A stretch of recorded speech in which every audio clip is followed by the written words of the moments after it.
Casey, everybody. Welcome to the best movie related show on the planet, the John Campea Show, coming from right here on my YouTube channel. I'm, of course, your host, John Campea. It's an awesome honor and privilege, as it is every day, to have you, my international friends, joining us. We talk about our favorite things in the world, movies and movie news, and all that sorts of good stuff. And I'm thrilled today to be joined by, once again, she's back. First appearance here since I got back from my vacation. We got Erin Cummings here, everybody. Erin, how you doing? I'm great. I've been off on the WB lot all week filming the new CBS show All Rise, which I'll be doing again tomorrow. But I'm so happy to be back. I missed you guys. I missed you and Chris and all of you guys out there. And we missed seeing you as well. And I missed being here. Speaking of Chris, ladies and gentlemen, Chris Carr is here. Chris, Hi. How are you doing? I'm doing great. Yesterday was Steve Martin's 74th birthday, and so I celebrated it by watching The Jerk and Dead Men Don't Wear Plaid. So I had such a nice day after I left here. I swear, I don't think Steve Martin has aged since Dirty Rotten Scoundrels. No. Which, by the way, is like one of my all-time favorite comedy movies. But so I watched good. Dirty Rotten Scoundrels, and I'm like, he still looks like that today. Mm-hmm. And so does Angeline, who I see outside my gym all the time. Oh, really? Yes, and every time I see her car and her selling her T-shirts out of her car in exchange for photos, I always think of Steve Martin and The Jerk. So that's awesome that you rewatched that, Chris. I should go and do that this weekend. Hey, speaking of things I need, I wanted to just share this with you guys really quick.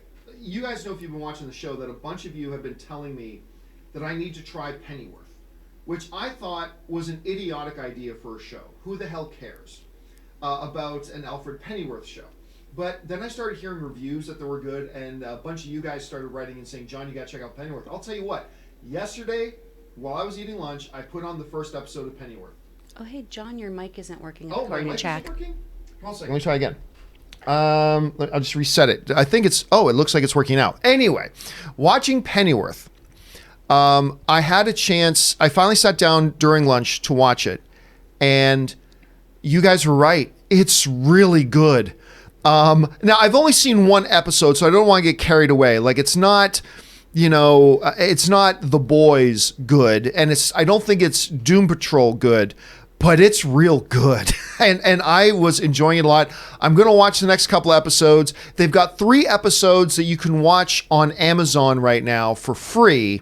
But then if you like the 3 episodes, then you got to sign up for Epics to watch the rest of the season. So I'm going to watch the next 2 episodes and try to decide if I'm actually into the idea of getting Epics just to watch Alfred Pennyworth. But I got to tell you right now, thank you guys for turning me on to it, because it's looking pretty damn good. All right, listen, guys, we got a lot of topics to talk about here today. But before we go into those things, you guys can do a couple things for us right now. Number one, you can subscribe to our YouTube channel. Just go on over, click the subscribe button, become a subscriber to the channel. Keep up to date on all the things we got going on here. If you like these types of shows and videos and discussions, make sure you click the thumbs up button on the video. And as always, make sure you leave a comment in the comment section below to add to the conversation. And if you want your comment or question read on air, just use the super chat feature. It's a great way for you to support the channel, and it guarantees that your comment or question gets read in video on air. All right, with all that down and out of the way, let's start getting into some stuff here. We're going to go with this off the top.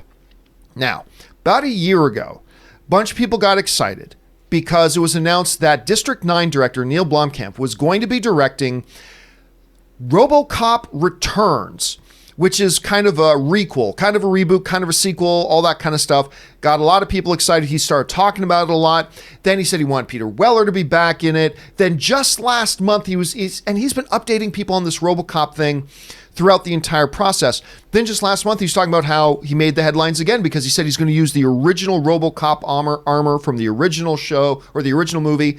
That got everybody excited and all this kind of stuff. Now, I just want to point out that while all this was going on, I did say, I just got a feeling this isn't going to happen. I just kind of feel this is going to be like another situation with Neill. Remember Neill Blomkamp was going to do the Alien sequel?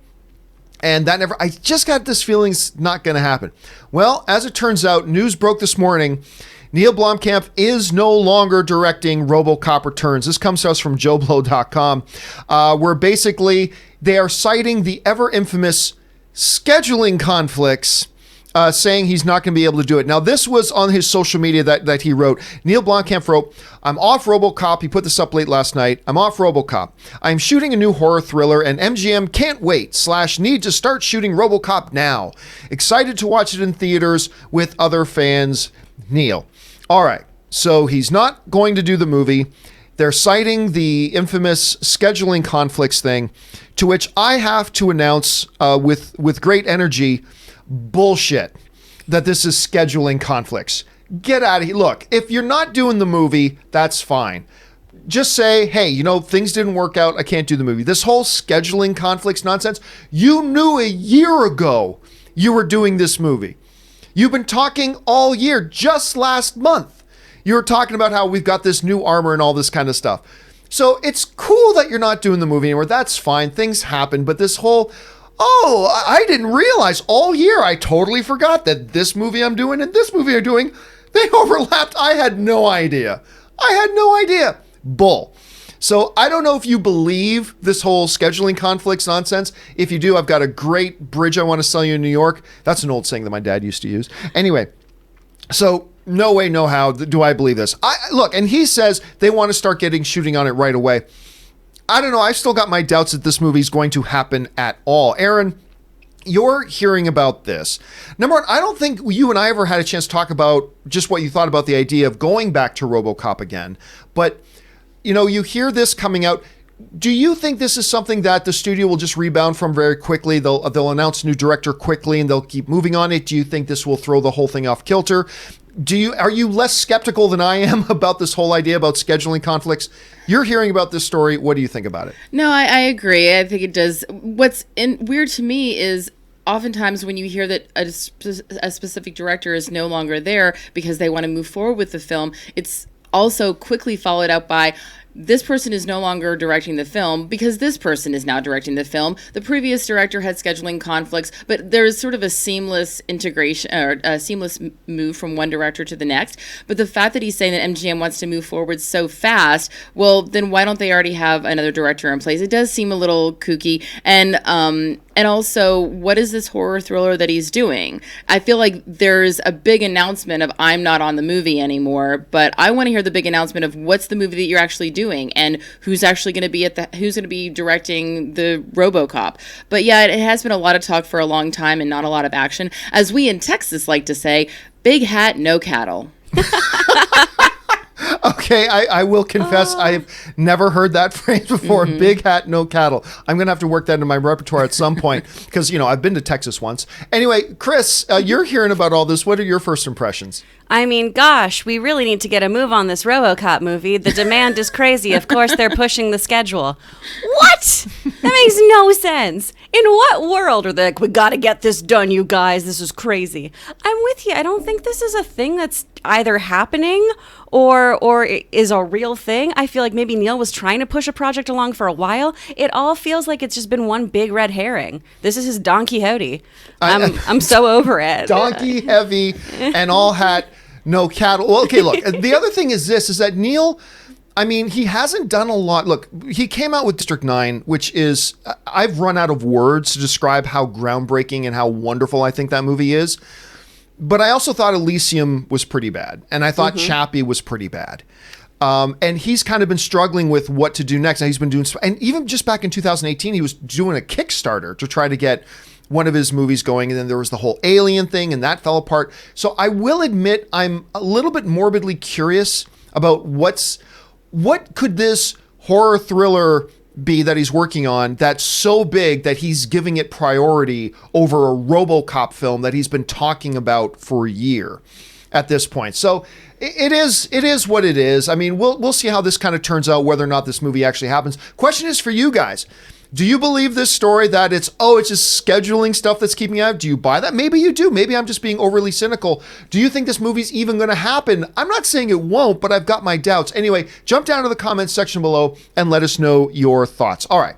With that down and out of the way, let's move on to our main topics of the day. How do we select our main topics here on the John Campea Show? Well, it's really rather simple.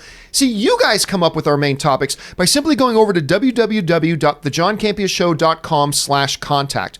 Once you get there, fill out the form with your topic or question, hit submit, and then maybe, just maybe, you might see your topic or question featured here on the John Campea Show. With that down, let's move on to our first main topic today. Chris, what is our first main topic today? First main topic comes from Logan Tyson. Hello, John and crew. Love the show, by the way. I'm sure by now you know that The Lion King 2019 just surpassed Frozen as the highest grossing animated film of all time. Since they're most likely doing a sequel to Aladdin 2019, mainly because it made $1 billion, what do you think are the chances for a sequel to the new Lion King? How are you feeling about this? Well, I mean, look, it's understandable why you would ask the question. First of all, it's throwing some people off because there are still a lot of people who think of Lion King and this is the live action Lion King. And this, again, is just a reminder, it's not live action. It's a completely animated film with a 3-second shot actually done with a camera. The entire rest of it is completely animated. It is an animated film. Also causing some confusion was that there was a box office statistic released this week saying that The Lion King is now the #1 Disney live action box office movie, when in fact it is not live action. The more accurate record that it just broke is the fact that Lion King is now the #1 all-time animated film, surpassing Frozen. Now, it's kind of funny when you look at the list of this. So the #5 all-time animated film, which was the #1 for a little while, Toy Story 3 at $1.06 billion. Minions, which everybody forgets how big of a hit that was. I didn't even like the movie that much, but it was a huge hit at $1.16 billion. The Incredibles 2, which I adore almost as much as the original Incredibles, made $1.24 billion. Frozen, of course, was the #1 animated film of all time at $1.27 billion. The Lion King itself is now the #1 all-time animated film at $1.34 billion and climbing. So, getting to the question, if we talked about on yesterday's show that the producer of Aladdin is already saying they're already working on Aladdin 2. So that's going to happen. We're going to get an Aladdin 2. So if Aladdin can come out and make $1.1 billion or whatever, that success, it spurred them to want to make another one. Can we assume at this point then that Lion King will also come out and do a sequel? I'm going to suggest no. I don't think they will. And I think there's a couple of reasons, Aaron, why I see a difference here. Number one, when you looked at Aladdin, and Chris and I talked about this on yesterday's show, when you look at Aladdin, and I won't give away any spoilers, but the ending of Aladdin is changed from the original animated film in such a way that it makes it a lot easier and opens a door to go in and do another one. And actually, when I saw it for the first time, I thought, they're clearly already thinking about doing another one with the way that one ended that was different from the animated film. Lion King, to me, though, despite the fact that they did do some straight-to-home video stuff with Scar's kid and whatever, it's always really hit me as this is a true standalone story. And with the way they did this Lion King 2019, which you saw with me, Aaron. I did.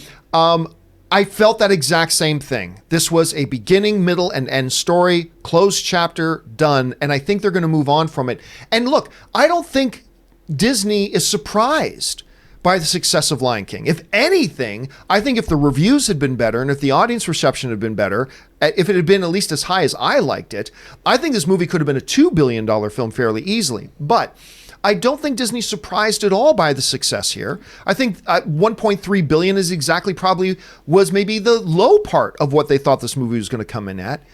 Unlike Aladdin, which I don't think anybody on their best day at Disney thought Aladdin would be $1 billion film. So it gives that extra hump. So I'm thinking no sequel for Lion King despite its success. I'm thinking no. Aaron, what do you think? Okay, so I've said it before that I don't think that they should do a second Lion King. I didn't think that they would do a second Lion King. At the same time, you know, just as well as I do, money talks. And if they can figure out a way to make it profitable, they're going to try. I guarantee you there's people back there going, okay, what could be a story that we could have as a follow-up? What are the potential ideas? And I don't know what that is, because, I mean, I think you said on a previous episode that we were talking, like, what are we doing? Like, oh, here's Simba as a teenager, like, you know, with pimples and braces. Nobody wants to watch that. I don't know what that story is, and probably is one of the reasons why I'm not in development at Disney. However, I'm just going to go on record as saying I don't think it's a good idea. I may regret that, and I really hope that I do. Nothing would make me happier than if a Lion King sequel came out and it was bigger and better with more incredible songs and amazing cameos. I would actually love that. I just don't see it happening. And I agree with you. The way that the story was structured was following the original. And it had a very clear endpoint without leaving any cliffhangers to make the audience go, oh, I really wonder what happened to so-and-so. So Right. I'm going to say no, but I've been proven wrong before and it might happen again. It's all about the money. Well, guys, question is, what do you think about that? I mean, if they're going to do a sequel to Aladdin, do you think it only stands to reason they'll do a sequel to Lion King? Or do you think like I do and that, no, I really don't think they are, and they're not surprised by the box office success of Lion King at all? Jump down to the comments section below and let us know what you think. Okay, with that down, let's move on to our second main topic today. Chris, what is our second main topic today? This question comes from Gino R. There's been this sort of accepted story that people are leaving the movie theaters to watch streaming services instead. But I just read a report on Deadline that said the opposite, that streamers are more likely to go to the movies, and only about a third of regular moviegoers actually watch streaming movies on a regular basis. Have you read the article, and what do you think of its conclusions? Thanks. Are you familiar with this article, John? Yeah, I actually did go and read the article in question, and it's actually pretty damn fascinating, as a matter of fact. And it was done by ComScore, did this study, and they presented their results earlier this year. But they did this study about the comparisons about the, migrational habits of movie audiences between theaters and streaming, because, the person who asked the question is right. There is a narrative here that everybody's leaving the movie theaters to go and watch just movie streaming at home. And their study found, and this is a big, long study that has tons and tons of facts in it, but their study actually found it was actually the opposite. Here's one of the quick quotes. Now, this was reported in Deadline. People who stream movies also really love to go to the movies, says Paul. Okay, here we go. Durgarabedian, ComScore senior media analyst, pointing to the survey stats showing that only 34.3% of Post-Track's moviegoers poll taken in streaming at home. In addition, 25.7% listen to music online.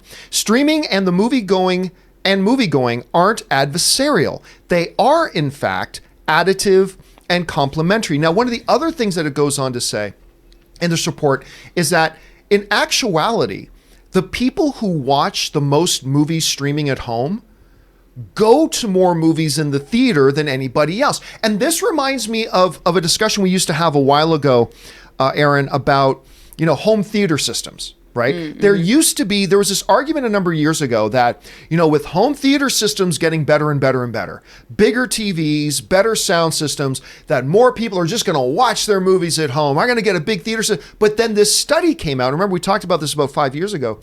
This study came out showing that the people who had invested the most in home theater systems with big TVs and surround sounds, they're the ones more likely to go to the movies because they are clearly the movie fans. Yeah. They appreciate movies more, and they're the ones who actually go to the movies more. And now here we have that same conversation coming up about streaming. And it's really interesting that, one of the big things people have been worried about those leaving the movie theaters are that 18 to 24-year-old demographic saying, they're not going to the movies anymore because they're playing their video games and they're doing this. They got YouTube, they got all that kind of stuff. They're doing Instagram stories. Snapchat, sexting, all that kind of stuff. They're too busy. In actuality, the study found that they are still just that 6-year age gap, 18 to 24. They're still the number one demographic going to the movies, as a matter of fact. So it's kind of interesting that we have a lot of these assumed ideas about what's happening, and then when studies like this come out to actually put some facts in front of us, it can be a little bit jarring. Anyway, I found this to be pretty interesting. Aaron, you hear about the results of this. What's your first takeaway from this? I did read the article, and I too was fascinated with the correlation between, because it seems so obvious. Of course, people who love movies are going to watch them no matter how they can get them. They're going to stream them on their phone. They're going to watch them on the movie in the movie theater. They're going to watch them at home. So that actually makes a lot of sense and completely blows the theory that, I and many others have had of saying, oh no, it's going to, people are not going to. I've been saying it nonstop. Why would you get out of your pajamas when you can just watch the movie at home? And I love the fact that it's young people. And I think that the Darabaragarian, I think you just said it better than I did. Darabaragarian. Yes, the senior media analyst who was in charge of this whole project. I love what he said when he was talking about the 18 to 24-year-old demographic, that people are still going to the movies for dates. He said some things just never change. And I thought that was really interesting because that is the classic thing that you do when you're first courting someone and you're young and you don't have a lot of options, especially if you can't go to a bar or a nightclub. You're going to say, hey, let's go to a movie. I also think that people who love movies are going to want to have a certain type of experience with certain types of movies. I don't necessarily want to watch a comedy by myself in my home, or a Fast and the Furious, something, or what was the one, Crawl. You know, the kind of movies that you want to watch with an audience, so that you can have that audience reaction. Those you're gonna go out to the theater to watch. So I'm really excited about this. About this survey. I think that it really shines a light on what's actually happening in the movies, and it gives us a much brighter picture of the film industry. One of the interesting things about this is that it makes me think then about, well, the other fact here is that year over year, there's been, while small, still noticeable, a decrease in the amount of people going to the movie theaters, right? So although box office is going up, there's actually been a slight decline in attendance, and that's been a pattern. So it raises the question, okay, if it's not streaming, what is it? And to me, it still brings back an uncomfortable truth that the movie industry doesn't want to deal with.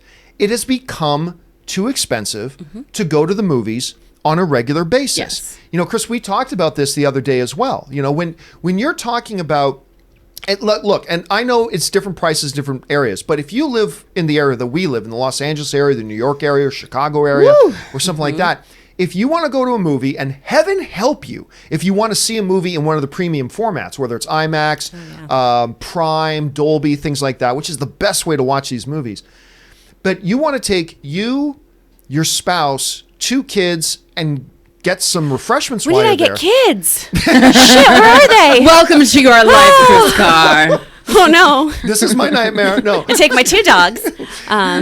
You're talking about $100+. Yeah, sure. Just to go to a night at the movies. Absolutely. You know, how many nights can you go and do that per month? And I've said for a long time that I believe that there's a systemic problem in the industry as a whole. Studios are spending too much money on making these movies. Look, going back to Neill Blomkamp's District 9, he made that movie for like, what was it, like $30 million? I think so. It was so good. And it's so good, and the visual good. effects are so revolutionary. Now, granted, I'm sure he had some deals to be made there, but you can't tell me that Hobbs and Shaw, as much as I had fun with that movie, you can't tell me that that movie needed to cost $200 million to make. There's no way you can convince me of that. Well, had Neill made District 9 later in his career and had the studio getting involved, it probably would have had a $200 million budget. Probably. And that just goes to show that you don't need it. But the more success that you have and the more people that you get involved, and the $20 million plus actors that you bring in also are jacking up the price. And who ultimately pays for that? The studio pays more to make the movies. That means they have to get more money in return. And who ultimately pays for it? You pay for it, I pay for it, and therefore the ticket prices continue to rise and all that kind of stuff. And I've been saying for years, I think this is something that the industry as a whole has to take their head out of the sand and stop ignoring this and pretending like it's not an issue, and address it and think we've got to come up with a way to curb the rise of prices and going to the movies, because we're making it cost prohibitive for people to come and have these great shared experiences. Like 18 to 24-year-olds, the movies are the best thing to do on dates, and you're making it cost prohibitive to do it. Come on, do something about it. So I don't know. I think it's interesting. Anyway, Chris, you're hearing about this story and the streaming, all that kind of stuff. What's your take on it? I mean, I'm really surprised, honestly, that streaming isn't affecting moviegoing so much, because everyone I talk to never wants to leave their house. No one ever wants to get up. No one wants to put on pants. And there's this great joke by John Mulaney of doing nothing is like heroin for adults, of just, I did nothing. It was amazing. It was great. But 18 to 24-year-olds are so GD poor. How are you going to go to a movie? How are you going to afford those concessions? I mean, I still sometimes am tacky and I sneak stuff in. Always. You know, or I'll be like, I'll just keep this food with me. But it becomes this huge, costly thing. So I'm thinking that money has more to do with it than streaming, like you guys were saying. And I mean, without getting too political about anything, we basically have no middle class anymore, at least in the States here. It's hard for the average Joe to go see a movie with their whole family. It's so expensive. You got to wait till it's at the dollar theater. Yeah, when going to the movies... What's a dollar theater? Oh, there's a couple dollar theaters here in Los Angeles. So what? The I've movie never says they're on heard the of way such a out. thing. Girl, stick with me. I'm so cheap. Well, I'm into it. And speaking of not wearing any pants, hey, the three of us, None. No pants Thursdays. No pants. We talked about this. We don't share this. We don't share this. I do have another possible conspiracy theory of why there's not a lot of movie going. And as a television girl, I gotta say, TV has really stepped it up. Because that's very another true. thing, is if you can stay at home and watch Chernobyl or Years and Years or When They See Us, why would you go to the movies? Unless you really want to see whatever movie is coming out. But let's face it, I mean, and there's always been classic TV. I mean, hello, Hill Street Blues. I get it. At the same time, TV was TV and film was film. But now you have a lot of those lines being blurred where you have television shows that are being shown on an epic scale. I mean, you would never have seen a show like Game of Thrones in the mid 80s. That just didn't happen. And so as these lines are being blurred, I think that people are getting their fix of these massive epic theatrical like stories at home and maybe not feeling that need to get it in a theater. Well, see, the funny thing is, I think the same principle about the home theater owners and the streaming people, I think the same principle might apply to that. I kind of find that the people who are really like a Robert Meyer Burnett, who is really into modern day TV, he's also inclined to be really into the movies. Like, they're the people who appreciate this so much that they're probably the people who are more likely to go to the movies. But I hear people talking more about TV shows that they're watching than I do movies that they're seeing. And I'm not talking because about, you can do it from home for free, right? Exactly. Yeah. But that's what I'm saying is, I think, and I'm not talking about the diehard movie lovers. I'm talking about the average citizen who doesn't want to put on pants and doesn't want to spend $100 on a Thursday night for entertainment, is much more apt to just flip through HBO Go, Netflix, Hulu. What's the latest show that I can stream and still watch something for an hour plus and feel like I've gotten my fill of beautiful storytelling in a way that we never saw before in television history. All right. Well, the question is, have you guys had a chance to see this article in question? What do you think about the findings of it? And if you buy into the findings of it, what do you attribute then year after year? Granted, it's a small drop, but it's a continuous drop of fewer people going to the theaters themselves. Jump down to the comment section below and let us know your thoughts. All right. With that down, let's move on now to our third main topic today. Chris, what is our third main topic today? This is from Kyle Arking. Hi, John. Did you hear that they cast Henry Golding as Snake Eyes in the new Snake Eyes movie? I love G.I. Joe, and The Rise of Cobra was one of my favorite films as a kid. I'm all in for a Snake Eyes movie. What do you think? Thanks, John, Chris, Aaron, Rob, Ray, and Jonathan. Oh, thank you for thinking everyone, Kyle. Oh, you sweetie. Kyle. You nice gosh darn boy. You know, but John, what do you think? Yeah, yesterday, it's funny because Henry Golding came up because we were talking about the atrocious Crime Against Humanity trailer that is Last Christmas. It doesn't look that bad. And I forgot Chris really likes it. I love Christmas. I should be careful about that. But listen, you will be hard-pressed to find many guys in this business right now who have the combination of handsome, charming, and charisma that a Henry Golding has right now. And you know, it's funny because we were talking about this. He made his first feature appearance just like 2 years ago in Crazy Rich Asians. And now he's one of the hottest guys in Hollywood. Now, we just talked about Last Christmas. He was in Simple Favor, which I totally adored. He did The Gentleman. He's got a bunch of stuff. And now he's going to be Snake Eyes. Now, they've been talking about doing Snake Eyes for a while. They've been talking about this movie for a while. And some people even, I remember a few months ago, somebody wrote in on the show asking, is this thing even still going to happen? Because they were talking about a Snake Eyes. I knew that the movie was still in motion. I talked to some sources and said, yeah, this movie is still moving forward. They're going to do it. They're going to do it. And then Henry Golding. Now, just as a testimony to the fact that my wife never tells me anything, I go in because Anne really likes Henry Golding. And I went in to, I was working early this morning. I was still in bed. I went back in the bed and said, hey, did you know that Henry Golding is going to be Snake Eyes? Isn't that great? And she goes, oh, they're finally letting people know that? I'm like, okay. So yeah, so she never tells me anything. Anyway, I love this casting. I do. I think this is great. Now, there's a lot of other names that you probably could have thrown out there that I also would have been very happy with the casting, but this is definitely one of them. For a couple of reasons. Number one, I always say when it comes to casting, first things first, give me somebody who's talented. I love seeing Henry Golding on screen. He's got this charisma. He's got a Dwayne The Rock Johnson kind of charisma about him that when he smiles, the room stops. Like, he's just got this charm about him that is really great. I enjoy seeing him on screen. I think he can pull something like this off. Number 2, if you're going to do anything G.I. Joe related, make it Snake Eyes. Make it Snake Eyes, because he's the most interesting of all the characters. So that's the one we want to see. So I really do like the casting. Now, the one thing that I think some people are going to raise eyebrows about, and this is regardless of whether you had Henry Golding cast in it or not, is the fact that there are going to be some people who, I get it, because in the cartoon, Snake Eyes never spoke.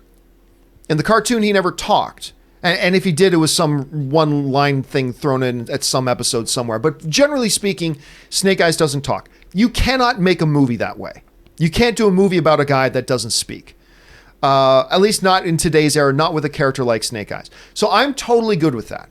I'm totally fine with that. I have no problem with that. Fact of the matter is, 95% of the movie-going audience probably has never even heard of Snake Eyes, and if they have heard of Snake Eyes, they had no idea that he never spoke in the cartoon anyway, so it's not like you're breaking any big barriers here. So I'm cool with that. What I could probably see them doing is having the movie open on some big 10-minute-long action sequence where he actually doesn't say a word during the whole thing, and then like 15 minutes into the movie, he pulls the mask off and go, whoo, all right then, and then starts talking, right? And then brings it in that way, so I can see them doing something like that. Anyway, Aaron, I've heard about this casting. Would he have been my number 1 guy to get? Maybe not the first guy I would have gone to get, but I'm telling you what, he comes out of a small group of actors that I would have been really happy if they got one of these guys. He was one of them to me, and I'm excited about this. What do you make of this casting? Well, first of all, I don't know if anybody who's watching this noticed, but my eyes have been averted this way because I'm looking at the monitor behind John of the picture of Henry Golding, and I'm just sort of making my little hearts and stars. Yes, I am a big fan of this casting, and I actually have some big inside intel about the voice of Snake Eyes. Ooh. Yes, so this is like you're not going to hear it anywhere else but here. I'm letting you know. The reason he gets a voice is actually because it's a cross picture with Ursula from The Little Mermaid. She comes in, they do a deal, he gets his voice, but he turns into a merman. So unfortunately, he loses his legs. It's sort of like a reverse Ariel situation. So it's a shared universe with the upcoming Little Mermaid. Exactly. We're all about the crossover films these days. No, but in all seriousness, I love this casting. I agree with you. His charisma in Crazy Rich Asians just jumped off the screen. And what I'm really excited about is that finally, we are seeing more Asian men being romantic leads and love interests. We never saw that before. It was a very obscure thing if you had a male romantic lead in a show, a TV show, and rarely a movie. I mean, I think Daniel Day Kim, I've had a crush on him since Lost. And I never understood why we weren't seeing more male Asian actors as love interests. We always saw we saw some female Asian actresses,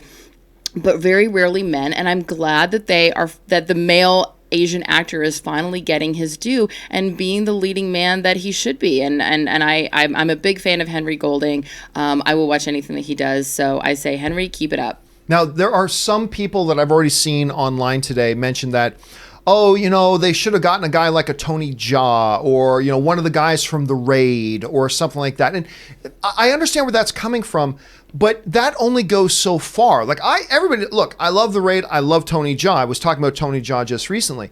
But the fact of the matter is, this is still a major motion picture, and you need an actor who can act. You need somebody who can actually carry a film. And everything I've seen, Henry, and while I don't think Last Christmas looks any good, the moments he's in the trailer, it's like, this is watchable, and then he's not in the trailer anymore. It's like, not so watchable. I mean, I think this is a guy who has the talent. He's shown it. I've seen him in 3 motion pictures so far. I've really liked him in all of them. You need a guy who can do that.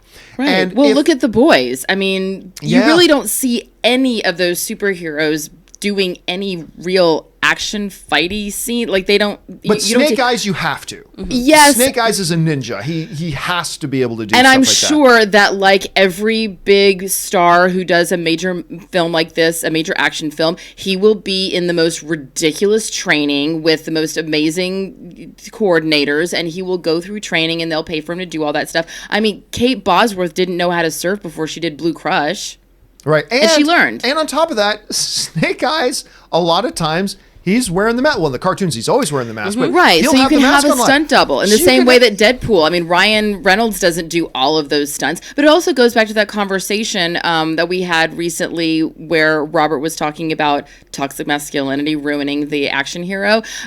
You had those action heroes of the 80s who were not good actors, and you only watch them for the action. This is something where you want to fall in love with the story as well as the action, and there's plenty of really talented stunt people who can put that mask on and go do the stuff that might otherwise kill our beloved Henry Golding, and let Henry do the magical, charismatic acting that we love him for. And and there's another thing here that opens a possibility. Now, I'm not saying this is what they're going to do. I've heard no announcement about this.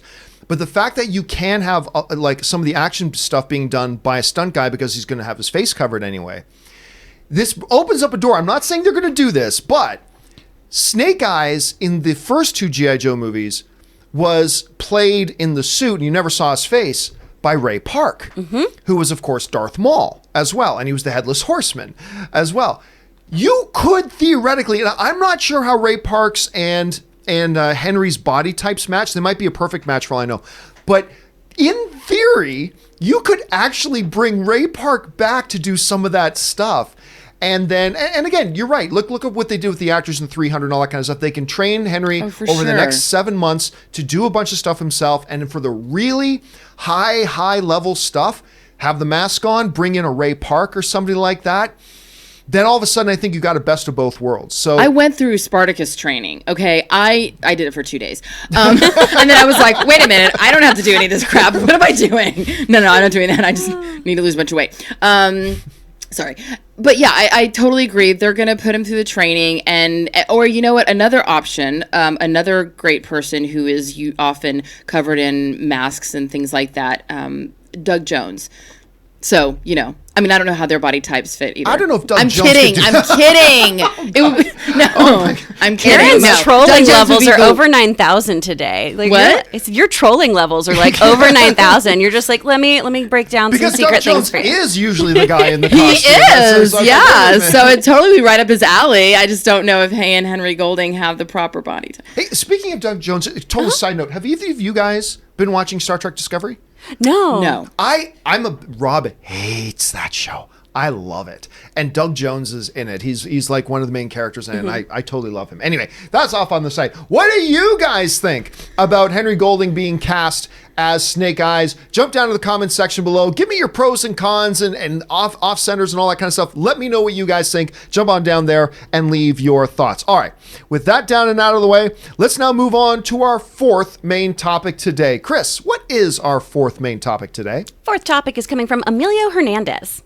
Hi, John. Recently, Colin Trevorrow stated on Twitter that work in Jurassic World 3 had already started. However, the franchise recently suffered a huge backlash with the latest installment. I personally enjoyed Fallen Kingdom, but like no one else did. Adding to this, the Universal director stated that Jurassic is their future and that Emily Carmichael is writing. Do you really think that the franchise could survive in a world filled with remakes and superhero films? What is the fate of Jurassic World? Well, I mean, look, you can't deny that the Jurassic World Fallen Kingdom wasn't a super well-received movie. I mean, it wasn't a super well-received movie. It's about 50%, both with audiences and with critics. It was about 50% right down the middle. I actually had quite a good time with it. I didn't think the movie was great, but I actually thought Jurassic World Fallen Kingdom was the best Jurassic World movie that wasn't the first Jurassic World movie. I honestly think out of all the Jurassic Park, Jurassic World movies, I think the original Jurassic Park is clearly the best out of all of them. But I think Fallen Kingdom is the second best one. I had a good time with it. I enjoyed it. It has some problems. Don't get me wrong. It clearly does. But in asking the question, can something like this survive today? Can a third Jurassic Park movie or Jurassic World movie survive today? Well, I mean, between the two Jurassic World movies, they've made almost $3.4 billion. I mean, this one that was, not well received, Jurassic World Fallen Kingdom, the second one, that wasn't so well received, still made over $1.3 billion at the box office. You could put out a Jurassic World 3 and literally have it make half as much money as Fallen Kingdom did, and it would still be profitable. You put out a Jurassic World 3 and have it make almost half, $700 million. That's still a profitable movie. As long as they don't make the movie for like $230 million, then they're going to be perfectly fine and they're going to make a lot of coin. You still have one of the hottest movie stars in the world who's leading the franchise in Chris Pratt. The visual effects have gotten better and better and better. Now, I will admit, though, they will need to tighten up the story a bit from the previous one. You got to give us a little bit of a better story than you did in Fallen Kingdom. Yes, but if they can do that, if they can tighten those things up, you put out a Jurassic 3. Look, am I saying it's going to make as much as Fallen Kingdom? I'm not necessarily saying that, but it's going to be a hit. It's going to be a hit. It will make over $700 million at the box office. It will be a hit. It will make them money. And then they'll probably make number 4. So yeah, I do believe they can do Jurassic World 3, and I do believe it'll be successful. I don't know if it'll be great, and I don't know if it'll be a terrible stinker of a movie, but it's going to make money. I feel very, very confident about that. Aaron, when you look at the 2 Jurassic World films that we've had so far and understanding the state where we're at right now, do you think a Jurassic World 3 can survive in the current market? I agree with everything that you're saying. And as I've already stated earlier in the show, money talks. If they think that they can make money, they're going to make it. That being said, I did not see Fallen World because I was still reeling from Jurassic World. I didn't like it. I didn't like it at all. I was actually really pissed off. Tom and I went to see a drive-in movie double feature. We saw that, and then we saw, what's that animated film with Bing Bong? Bing Bong, Bing Bong. Inside Out. Inside Out. We saw Inside Out, and I was ugly crying. I loved it so much. And then Jurassic World came on, and I was like, what is this garbage, and why is she running in those heels? It doesn't make any sense. I couldn't get over it. And so I was like, I'm done. I'm out. Bye-bye. Like, I know if you're saying the Jurassic World Fallen Kingdom is actually better than Jurassic World, then I might actually go back and see it. But yeah, at the end of the day, these movies they're like the Fast franchise, and they're just going to keep making them as long as people keep going to see them. And I say, why not? There's nothing wrong with that. Do they have to be the most incredible films that are critically raved about? Not necessarily, but if people are watching them and people are enjoying them and people continue to pay for them, audiences also like to know what they're going to get. It's the reason why these big franchise tentpole movies continue to do well, because people go, you know what? I want to know exactly what I'm going to get when I go to this movie experience, especially if I'm paying $100 for my family to go experience it all together. So let's go with a known commodity that we all understand. Oh yeah, we like those Jurassic World movies. Do they have some imperfections? Sure they do, but is it going to be a good time for my family? Of course it is. Let's go. Well, guys, the question here is, what do you think about all this? With them talking about how they're already doing some pre-production work on Jurassic World 3, looking at how Jurassic World 2 Fallen Kingdom did, do you guys think a Jurassic World 3 can survive and be successful in today's market? Let me know what you guys think. Jump down to the comment section below and leave your thoughts. All right, with that down, let's now move on to our final main topic today. Chris, what is our final main topic today? This is from Shane Schuster. Hey, movie gang. Do you think Hobbs Shaw can be number 1 at the box office for a 3rd weekend in a row? I know it made $25 million this past weekend, so it'll probably make around $10 to $12 million next weekend. But with only Where'd You Go, Bernadette, Blinded by the Light, 47 Meters Down, and Good Boys opening, I'm not sure any of them could make over $10 million.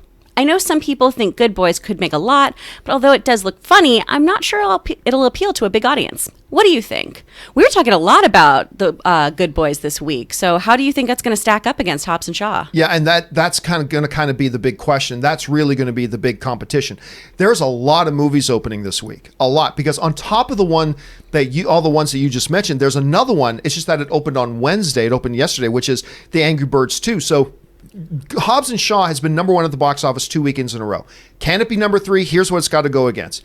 Good Boys, 47 Meters Down on Cage, Blinded by the Light, Angry Birds Movie 2, and Where'd You Go, Bernadette. That's what it's got to compete against. It's a lot of new movies coming out. And even though I don't see any of these being big blockbuster hits, they're all going to nip away at the box office at Hobbs and Shaw. Can it be number one again? And obviously and clearly, the big competitor here is going to be Good Boys. By the way, I still haven't seen Blinded by the Light. And I saw, they gave us about 10 minutes of it at CinemaCon back in April. And it looks fabulous. So I cannot wait to see that. But again, it's not a broad appeal film that's going to come out and make, $35 million on its opening weekend. It's just not going to do that kind of business. If any of them are going to beat Hobbs and Shaw, and maybe a couple of them are, but it's got to be Good Boys. Good Boys, mostly for two reasons. Number one, it's a straight comedy. That doesn't mean it's going to be a hit, but it already means there's going to be at least a certain bit of the demographic that's going to be interested in going out to see that. Number two, though, and most importantly, the trailers for Good Boys have been stupid funny. Like, just particularly the Red Band trailers. The R-rated trailers, I keep watching them because I'll tell you what, when I first heard about this movie and watched the first trailer when it came out, the first 30 seconds of the first trailer, I'm like, come on, give me a break. Oh, aren't you edgy? Like, you got the little kids swearing. Ooh, aren't you cool? And then by the end of that trailer, I was laughing myself sick. And I thought it was amazing. And you'd think I would get tired of it, but I haven't. Every new Red Band trailer they put out, I laugh harder and harder at. It's a perfect length. It's a good, crisp 90-minute movie, which I think is the perfect length for a good, pure comedy. So it doesn't go too long, which means I don't think the shtick will wear off by the time the movie ends. I think there's going to be more appeal for this than you might think. Now, it's not going to be a $70 or $80 million opening weekend. It is an R-rated film. It's little kids swearing. It's not going to appeal to everybody. But I think you're looking at a movie that will do more than Hobbs and Shaw. So Hobbs and Shaw, good on you. 2 straight weekends, number one at the box office. That's great. But I do think Good Boys will probably be number one this weekend, I think. Aaron, you're looking at this list of the upcoming competition threatening Hobbs and Shaw third weekend in a row.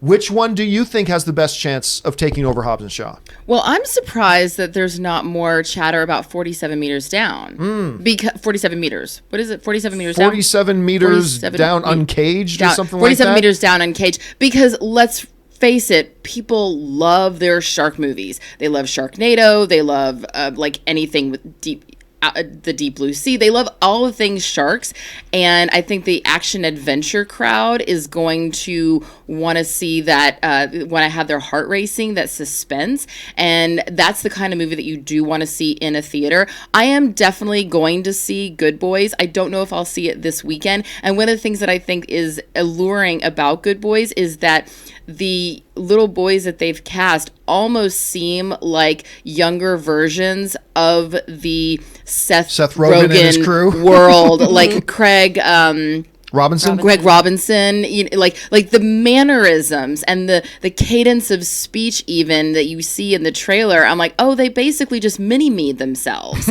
and decided, okay, let's do all the crazy things that we've done in all of these other movies and Pineapple Express and blah, blah, blah.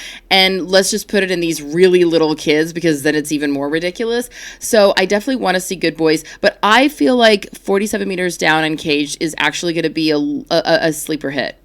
What do you think, Chris? Like you're seeing all these movies opening up this weekend. Do you think Good Boys will top it? Do you think another one like 47 Meters? By the way, the first 47 Meters Down would have made enough opening weekend, $11 million. It made $11 million in its opening weekend, which could have been enough today to beat Hobbs and Shaw in its third weekend. But do you think it's going to be Good Boys, 47 Meters Down? Do you think we're sleeping on Blinded by the Light?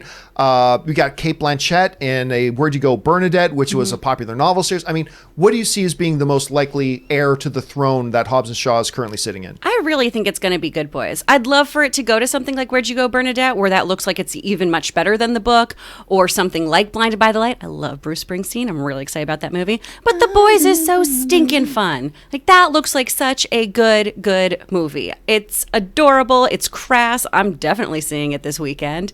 It's going to be a good time. Hobbs and Shaw was a really fun movie, like we've talked about here before. My husband's idea of it, it's a Tombstone Pizza movie. It's a slutty good movie where you feel like a little greasy after you had it, but God, it was worth it. I think it served its time.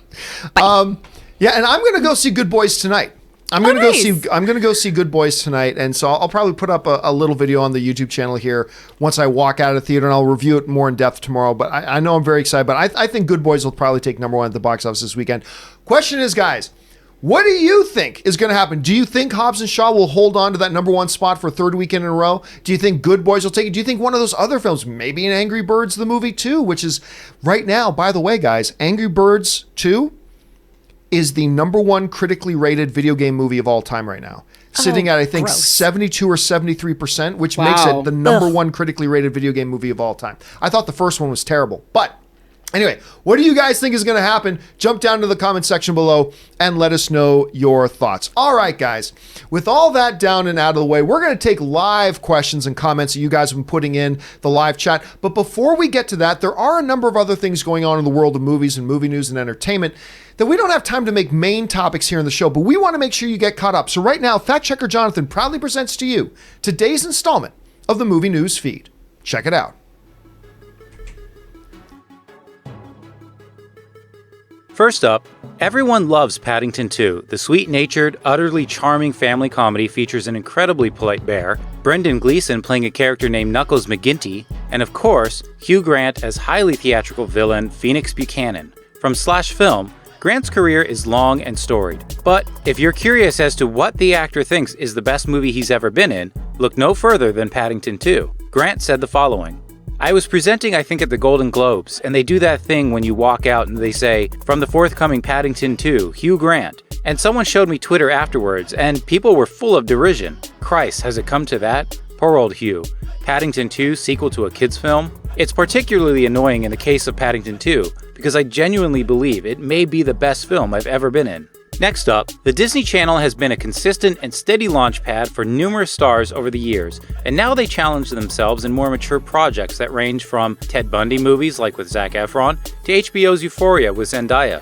From Cinema Blend, Bella Thorne also took a role on a Disney show early in her career, co-starring in the hit program Shake It Up. But now she's shaking up her own career path by directing a short film for the adult site Pornhub. Bella Thorne's short film, Her and Him, is being produced through Pornhub's Visionaries Directors series, which the company says is meant to profile unexpected guest directors bringing their voices and styles to diversify porn production.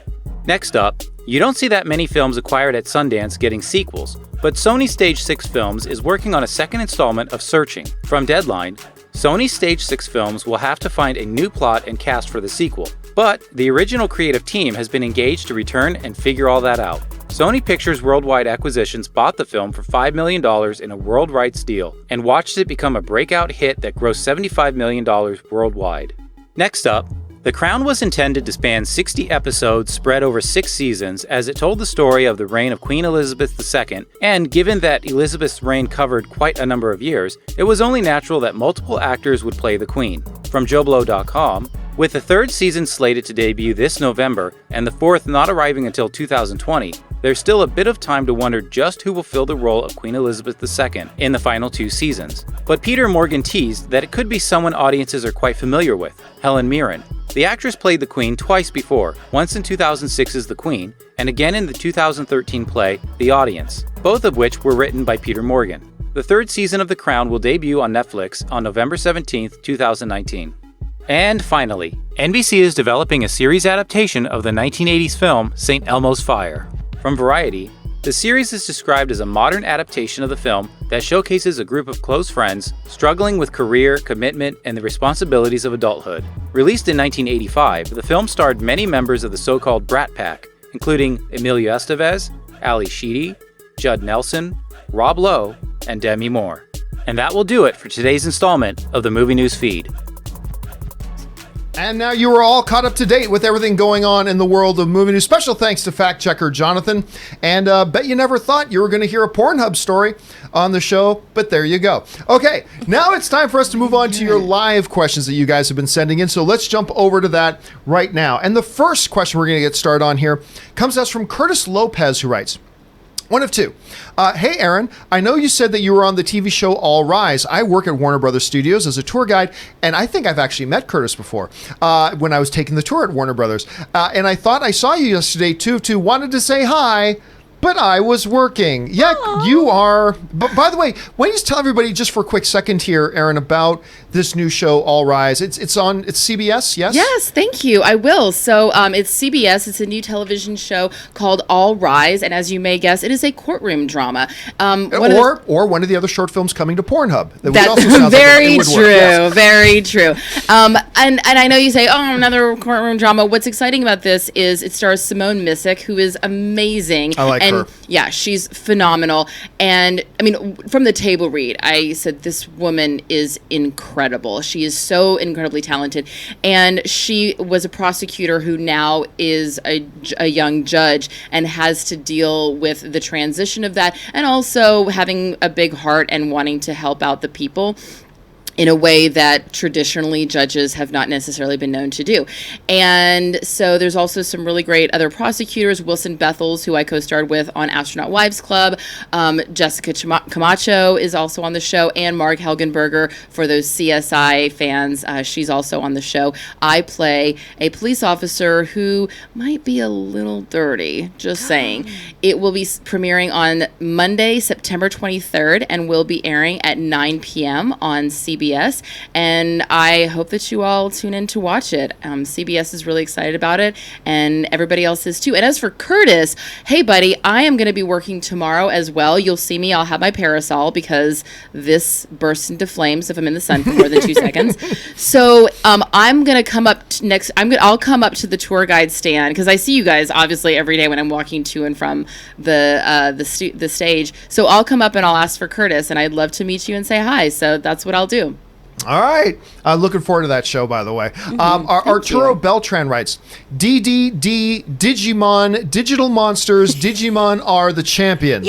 So Chris is all happy now. Such a great childhood TV show. Adventure 1 was great. Adventure 2 was and Adventure 3 tearful. Can't wait till Adventure 4 coming out later in the year. Wait a minute. Is this still a thing? Digimon's still a thing. Yeah. Really? It's still going? Anime never dies, John. Anime is forever. Okay, I've never even heard of Digimon, but I'm glad it's... See, this is why I love... One of the reasons I love having Chris on here. Yes. Because she can speak one of the languages that I do not speak. Because I'm over here going, Digibit, did, and she's over there just so giddy and excited. I'm like, please translate, Chris. I sang the theme song yesterday on the show. Yeah, she did. And I got so many people writing to me on social media yesterday about, I can't believe I heard somebody sing the Digimon theme. Okay, I have to go back and watch that, unless you're going to give me a private serenade after the show today. I am so cool, you guys. I'm you so are. freaking cool. By the way, she walks in the studio every morning and just says that. She opens the door and says, just a reminder, I am cool. I am so freaking Sup, cool. John? I'm so freaking cool. And I walk in every day and go, okay, I'm sorry I'm late, you guys. I'm here. I was stuck in traffic. All right, let's move on. Next one is Draco Iris, who writes, one reason I love Digimon, more Digimon. One reason I love Digimon is that it's not just about monsters fighting. It has character development. It explores how the kids grow and change through the situations they are thrown into. Chris. Yes. I don't believe Draco for a second. What? Is there actual character development in these things? Of course there is, John. Don't let your prejudice that you think that this is not a good show. Golly Moses. But I haven't seen it. I'm not saying it's not good. I haven't seen it. I'm just saying. I don't know. I know anime's not your thing, but yeah, you see the kids actually age on the show and grow, which is really, really cool. Really? They start out as kids, even though then you see them as teenagers. Animation? Yeah, because they'll do a different series with them older. Oh. That's rare, because most of the time, like one of the benefits of animation, aka The Simpsons, your kids never have to grow up. Yeah. They're always the same age, but they age them through the show. Wow. I gotta say, that's pretty interesting. I find that pretty interesting. That is some character development. It's a pretty cool one. Even Incredibles 2 didn't do that, although it was supposed to take place right after, so whatever. All right, thanks for... Maybe I should start believing you, Draco. There you go. You got Chris backing you up. All right, Hector Jeter writes, looks like I picked the wrong week to quit amphetamines. Funnier performance from Lloyd Bridges, McCroskey from Airplane, or Benson from Hot Shots. Look, I'm a big fan of Hot Shots, and an even bigger fan of Hot Shots Part 2. I really like those movies. But this isn't even a real question. It's Airplane. It's got to be him in Airplane. Now look, there's a lot of other things in Airplane that will take your attention away, but oh God, Lloyd Bridges. By the way, I remember Lloyd Bridges because when I was a little kid, I used to watch the original Lorne Greene Battlestar Galactica, and Lloyd Bridges appeared as another lost Battlestar. The Battlestar Galactica comes across another surviving Battlestar with Lloyd Bridges was the commander of that, which they then did a version of in the newer Ronald D. Moore thing where the Battlestar Galactica comes across. I believe it's called the Pegasus is the name of that ship. And anyway, I'm going off my own little geek tantric thing. But that's when I think of Lloyd Bridges. I actually think, of course, for those of you who don't know, Lloyd is the father of Bo and Jeff Bridges. So probably, I mean, when you're thinking about father and sons combos, I mean, there's the Bridges, there's the Skarsgårds right now, which is a huge one. What are some other father-son? Can you think of any other father-son like Martin Sheen? Oh, and yeah. Charlie and Emilio. And Charlie and Emilio. That's one. That's Donald Sutherland and Kiefer Sutherland. Donald and Dennis Kiefer. Quaid's son, Jack. Is it Jack? Oh Quaid? yeah, Jack Quaid From The Boys. From The Boys. Yeah. Who's he in The Boys? He's the main He's Huey. character. He's really? Yeah. Yes, I really. had And see, no when he Really look at smiles, his I'm like, face. oh, young Dennis Quaid. It is so clear. I He had is such no a mix idea. of his parents. I It had is no idea. crazy. Okay. And then Meryl Streep and her daughter. I can't remember her name. She's incredible on Newsroom. She's been in a bunch of stuff. Yeah. She was in, the first time I saw her was in that one Meryl Streep movie that Diablo Cody wrote, where Meryl Streep plays like an aging rock musician. Diablo Cody, who wrote Juno. Yes. And Oh yeah. that was just out a couple of years ago. And I was hilarious because I found out that Meryl Streep, like if you didn't think Meryl Streep was already like the greatest thing ever, she did all of her own guitar playing in that. And she specifically Meryl learned to Streep. play guitar just for that movie. She's It's Meryl like, Streep. F her. Okay? And then there's also Dakota Johnson, who is Melanie Griffith and Yep. Don Don Johnson. Johnson's. I actually say to Tom all the time, I say, does it ever piss you off sometimes to know emphatically that our children will be way more famous than we ever will be? And he's like, no, that's a terrible thing to think about your children. I'm like, yeah, I kind of hate them already, and I haven't even had them yet. I'll take it out on them. Oh, as they're Gwyneth growing up. Paltrow and Blythe Danner. Oh, yeah. Oh, I totally forgot. About Yeah, I was working with Blythe on a mini-series, Madoff, and I remember one day she was talking about, oh, blah, blah, blah, blah, and then my daughter, and I'm like, your daughter, Gwyneth Paltrow? And totally she forgot like about looked that. at me like, okay, get away from me, weirdo. I totally forgot about that. All right. Jerome Smith writes, who you got, Diaz or Pettis, and how will it end? I think that's maybe going to be the most interesting fight of the night on Saturday. Of course, the big one is DC versus Stipe for the heavyweight championship. But I'm going to be rooting for Pettis, but I actually think Diaz is going to take it. When the higher the competition Diaz is in against, the higher his game goes, which is clearly seen in the two fights he had with Conor McGregor. So I'm actually going to think Diaz is going to win by submission. All right, Superman Steve writes, John, besides Star Wars, your favorite movie of all time? It's either... Now, I consider Star Wars, Empire, Return of the Jedi, I just consider that Star Wars, and I call that my favorite movie of all time. It's either Fellowship, Two Towers, Return of the King, Lord of the Rings, or Shawshank Redemption. I might actually lean towards Shawshank Redemption as being my favorite. I just think it's one of the most, if not the most phenomenal movie ever made. I can, and it didn't win Best Picture at the Academy Awards, which is just a joke. Now, granted, a beloved movie by Tom Hanks called Forrest Gump won that year, and it's a great movie. It's a great movie, but it's no Shawshank Redemption. So, I'm probably going to lean Shawshank Redemption. On that one. All right, Superman Steve writes, will you ever act in another movie? I'm going to assume that one's going to Aaron and not me. If you're talking about me, I've only ever done extra work. Like when you've seen me in like the Hulk or the Rocker or things like that, I'm just background. That's not acting. So I'm going to assume you're asking that about Aaron. Aaron, the last... I was really hoping that wasn't for me. The last movie I saw you in was The Disaster Artist. That's the last one I saw you in. And I'll always remember that because you never even told me you were in that. And I had to find out by going to see the movie and going, wait, that's Aaron. But you've got like an independent film coming out. I shortly, do. don't I you? have an incredible film called Language Arts that is coming out with Sarah Shahi.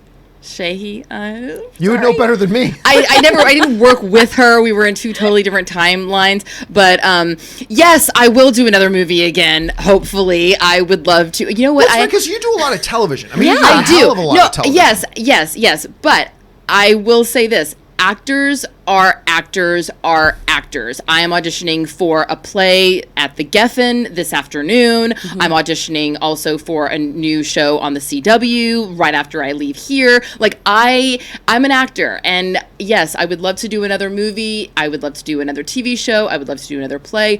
Actors act. That is what we do. But what's funny is and people are always like, are you ever going to act again? I was doing a table read, and Tony Shalhoub was also in the table read, and we're on a little bit of a break, and Who is Monk? Oh yeah, Monk, and he's an amazing actor, and like he won the Emmy every single year. It was kind of a thing that if Tony Shalhoub was nominated, you were just not going to win. And so I pulled up my Twitter, and somebody wrote, "Hey, are you ever going to go back to acting?" And I just started laughing. And he looked at me and he goes, "What just happened?" And I told him, and he goes, "Oh my God, people ask me that all the time." And I said, "What?" And he goes, "Oh yeah, I walk down the street and people go, 'I loved you in Monk. Why'd you stop acting?' And he goes, 'I have to tell them, no, I'm still acting. I just haven't been able to get a job recently.'" And I go, okay, if Tony Shalhoub can still get asked, when are you going to go back to acting, then I'm not going to get too butthurt over it. So yes, sir. And he's I great. will be another movie. He's great, by the way, in Marvelous Mrs. Maisel. He's great in that. Yeah, fantastic. Okay, let's move on here. Let's see. Draco writes, Emily Blunt did a great job in My Little Pony, the movie, 2017. She took the role of Tempest Shadow seriously, even did great singing. My favorite line delivery of hers is this: "Why are you saving me? Freaking brilliant." I will never know the answer to that question. I never did see the My Little Pony, the movie. Now, granted, What? full disclosure. We should watch it. Full disclosure here. Live stream it. There is... You know, I, in my life, have taken money from two studios and two entertainment companies. One is Lionsgate, because I was on their payroll for a while because I did my Film HQ show with Lionsgate. I was working for them, so I was taking paychecks from Lionsgate. Also, half of my household income is delivered by Hasbro. And they're all Spark company because Anne is clearly a big person over at Hasbro. So I do get a lot of money. My household gets a lot of money from Hasbro. So full disclosure, Hasbro is My Little Pony, blah, blah. You'll never catch me watching that shit. I have no desire to watch My Little Pony. I have no desire to watch the movie. But friendship is magic. Is I think we friendship should. magic? I think that we should watch it and live stream, as Chris was saying. Yeah. Live We're just stream gonna your like reaction Clockwork to Orange it. your eyes. I remember I was in my studio one night. This is a few years ago. This is when I was with AMC Movie Talk. And I was in my studio at AMC. And John Delancey, who played Q on Star Trek Next Generation, including and as well as 1,000 other things. So he came in the studio because there was a film festival going on at the AMC Burbank 16. And he sat down, we introduced ourselves, and we just started chatting for a while. And I said, "So what are you doing right now?" He goes, "Well, actually, I just finished narrating a documentary called Bronies." And he looked at me and says, "I can tell you're thinking, what the hell is a brony?" I'm like, "Yes, I am. I am wondering that." Now, you you may sweet now know summer what it child. is now, but I didn't know what it was at the time. And I think a lot of people didn't know what it was at the time. So a brony is a grown adult man who's really into My Little Pony. And they refer to themselves as bronies. And it was really this fascinating documentary they did on that and what it is that appeals to older guys about the story and the property of My Little Pony. And he goes, "Yeah, I just did the narration for this movie, and it's blah blah blah."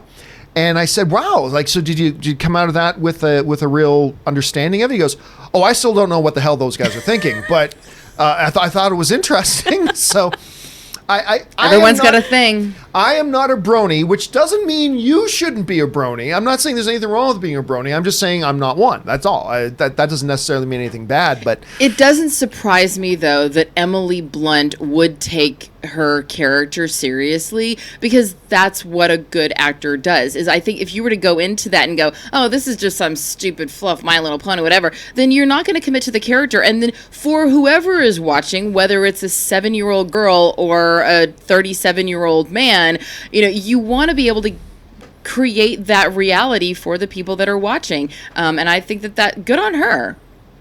You got any comment on that, Chris? I'm going to assume, look, maybe this is unfair. Maybe this is stereotypical of me. I'm sitting here with the assumption that you did see the 2017 My Little Pony movie. I didn't, actually. Oh, really? I'm just giving you shit. You didn't watch it yourself. Just and you're because she giving me sounds shit. like a My Little Pony. And by the way, whoever is Put doing me the on My sequel Little to Pony. that you should definitely have. You I should be sound playing like a woodland creature always. Put this voice in something. until she's talking Make me about stop voicing orgies cats. and slutty foods. Yeah. Slutty food and eating every butthole that you can, which is, of course, I got inundated on my social media yesterday with man. that one. I by got the way. Where's all home. the buttholes? My husband Trailer, called me no right buttholes. afterwards and was like, so that was a thing to say. Yeah.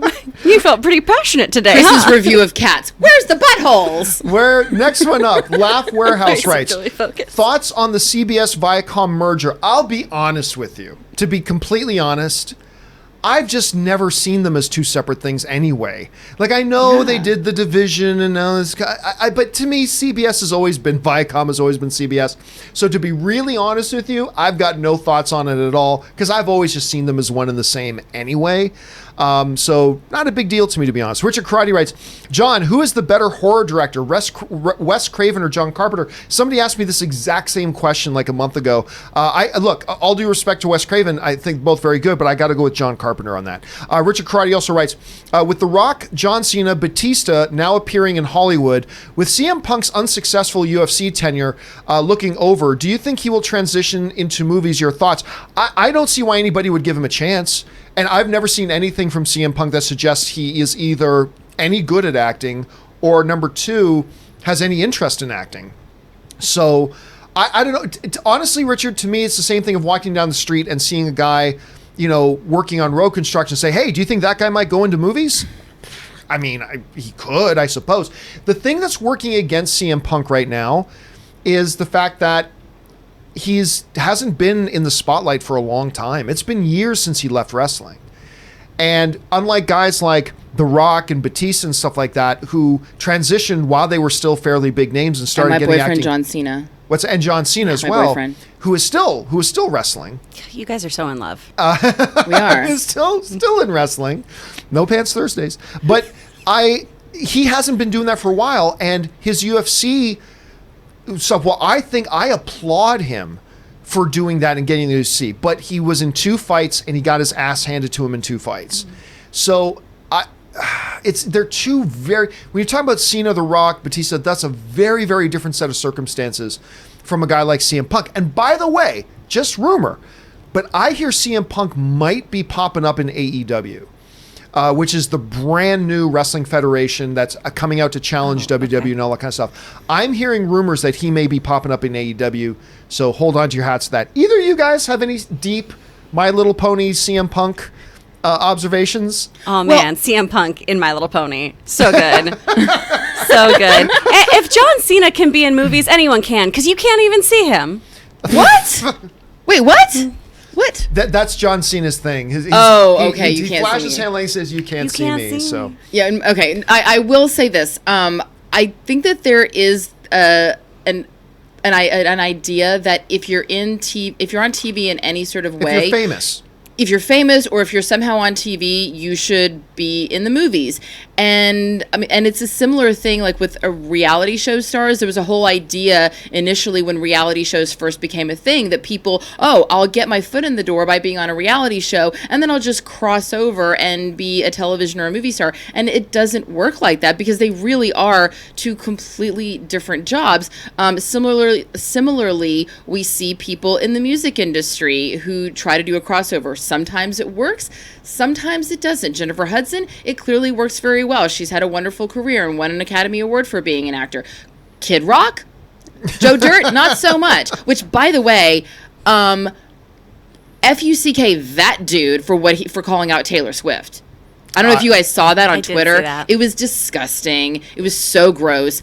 And, like, it was just completely unnecessary. It's like, dude, why are you hating on Taylor? She's doing Cats. She's singing in the movie. She clearly is in her wheelhouse. Good for her. And by the way, you can't say that he was, like, making really disgusting, lascivious comments about saying that she was, like, giving BJs to Hollywood and became a liberal so that she could get in movies. I'm like, dude, you did Joe Dirt. So who were you giving BJs to? To your point, I remember a couple years ago, there was this bubbling of the beginning of a movement amongst the studios saying, hey, we should take some of these YouTube stars and put them in movies. And then that fell completely flat. So yeah, it's not just taking anybody famous and putting them in something. And every once in a while, you know what? It works. But that's the same as saying, oh my God, you're a doctor. Well, Ken Jeong is a doctor. You should totally go be in the next it's Hangover. The exception proving the rule. Exactly. But on CM Punk, though, let me say this. I've had the opportunity to meet CM Punk twice. Once was at a premiere. We ended up being in the same elevator together. I was just like, oh, hey, champ. And we just started talking. And he was great. But the first time I met him, we were literally, I think it was, we were at Comic-Con. And we were at our hotel at Comic-Con, and outside was just CM Punk on the outdoor patio for the restaurant, for the hotel restaurant. And I hate doing this because it's really unfair, but he was just sitting there enjoying his breakfast and reading a newspaper, and I took it upon myself to go up and talk to him.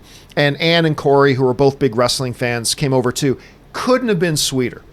I seriously, like, he just couldn't have been nicer. He put his paper down and goes, hey guys, and met them. I said, my wife and our friend here, Corey, they're huge wrestling fans, and blah. He goes, really? He goes, it's so awesome to see, like, people getting into wrestling, and blah, blah. And he just chatted with us for like 15 or 20 minutes when he totally didn't have to. Yeah. And just totally sweet guy. So there's my CM Punk story of the day. But it's also not a knock, like, saying that he shouldn't go into it. I'm sure that if he wants to try. But just because, just because I'm on television doesn't necessarily mean that I want to try being a singer. Like, and there's plenty of actors who have crossovers and they have, singing careers. Lieutenant Dan, for one. Lieutenant Dan. The guy in CSI New York? Yeah. Jeremy Renner just released an album. I learned that from a Jeep commercial. Yeah, that's right. They show him playing with his band. I mean, why not? Like, rock stars want to be actors. Jared Leto. 30 Seconds to Mars is actually becoming a really successful band. I really do like them, actually. 30 Seconds is also the perfect amount of time Jared Leto should be in a movie. He's an Academy Award winner. He does great when he doesn't have when he's not in a movie for over 15 minutes. He's amazing. I will agree with that. Yes. I American Psycho, brilliant. Although I gotta say, maybe I'm starting to get to know you a little too well, because when you start off your phrase with 30 seconds is the perfect length, and I thought that here comes the innuendo. Totally. I was like, oh, she's gonna make this slutty. No. This is gonna be sexy guys. times 10.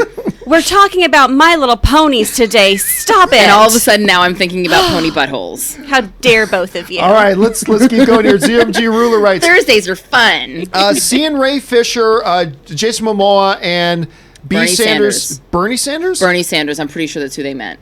I'm just kidding. What are Ray Fisher, Jason Momoa, and is it Barry Sanders, the old football? I don't know who you mean by that. He's seeing Ray Fisher, Jason Momoa, and Bernie Sanders? It might be Bernie Sanders. I don't know. Or is it Barry Sanders? I don't know. Well, that's awesome, ZMG. Next time, give me some context. Great weekend. Cameron Ross writes, have you ever thought about making merch or T-shirts? You guys say so many funny things. You should put them on. I definitely buy some. Well, listen, if you look below this video on YouTube, there is a merch shelf where you can get, as a matter of fact, John Campea Show merchandise and stuff like that. Particularly if you're looking on a mobile device, you can see the shelf there. Now, we do need to make more, but we got coffee mugs and shirts and hats and things like that. But we do have to start taking some of these slogans and start putting them on some shirts and do stuff like that. Cameron Ross writes, I did not hit her. It's not true. It's BS. I did not hit her. Oh, hi, Mark. If you guys haven't seen, look, I did not. I've said all the time, you don't have to see The Room to watch The Disaster Artist. You don't. You can watch The Disaster Artist, but you really should do yourself a favor and watch The Room. It is every bit as ridiculous as you've heard it is. And that is obviously one of the most iconic lines of all time, Cameron. All right, Angry Irish Benjamin writes, the MCU is where it is today because of its characters. That's what keeps people coming back time and time again. I hope they always remember that. Well, yes and no, Angry Irish, because you can have great characters, but you've got to put them in great situations and give them great stories to inhabit as well. And if you don't do that, then what do you've got? Because there are lots of superhero movies that have great characters and they put them in, but they just fell flat. So characters, yes, but I mean, you've got to give them a great movie around them. Because a great character in a great movie is like having a delicious ball of chocolate in a big bowl of horse shit. I mean, That's so good. it's not an enjoyable experience, even though you got a wonderful ball of chocolate in the middle. It doesn't matter. It's gotta be a whole thing. It's not one element that does it. It's great story structure that is inhabited with great characters. When you do that, then you got your mixture. Angry Irish also follows up with the announcement of a Home Alone remake made a bunch of the original fans freak out. I feel like we're in a time loop. Why does this keep happening? Well, I mean, look. If you're talking about, I think Disney Plus announced that they were going to do like a series remake of Home Alone as a series, if I remember it correctly. Remember, today there's more content being made today than in any other time in history. And that means there's going to be more original content than any time in history, and it means there's going to be more recycled content than in any other time in history. So it keeps happening because we have more and more stuff. But we talk about this with movies all the time. People are constantly saying, Hollywood doesn't do anything original anymore. And then I pull up the release schedule. I say, well, let's test that theory and let's look at the release schedule.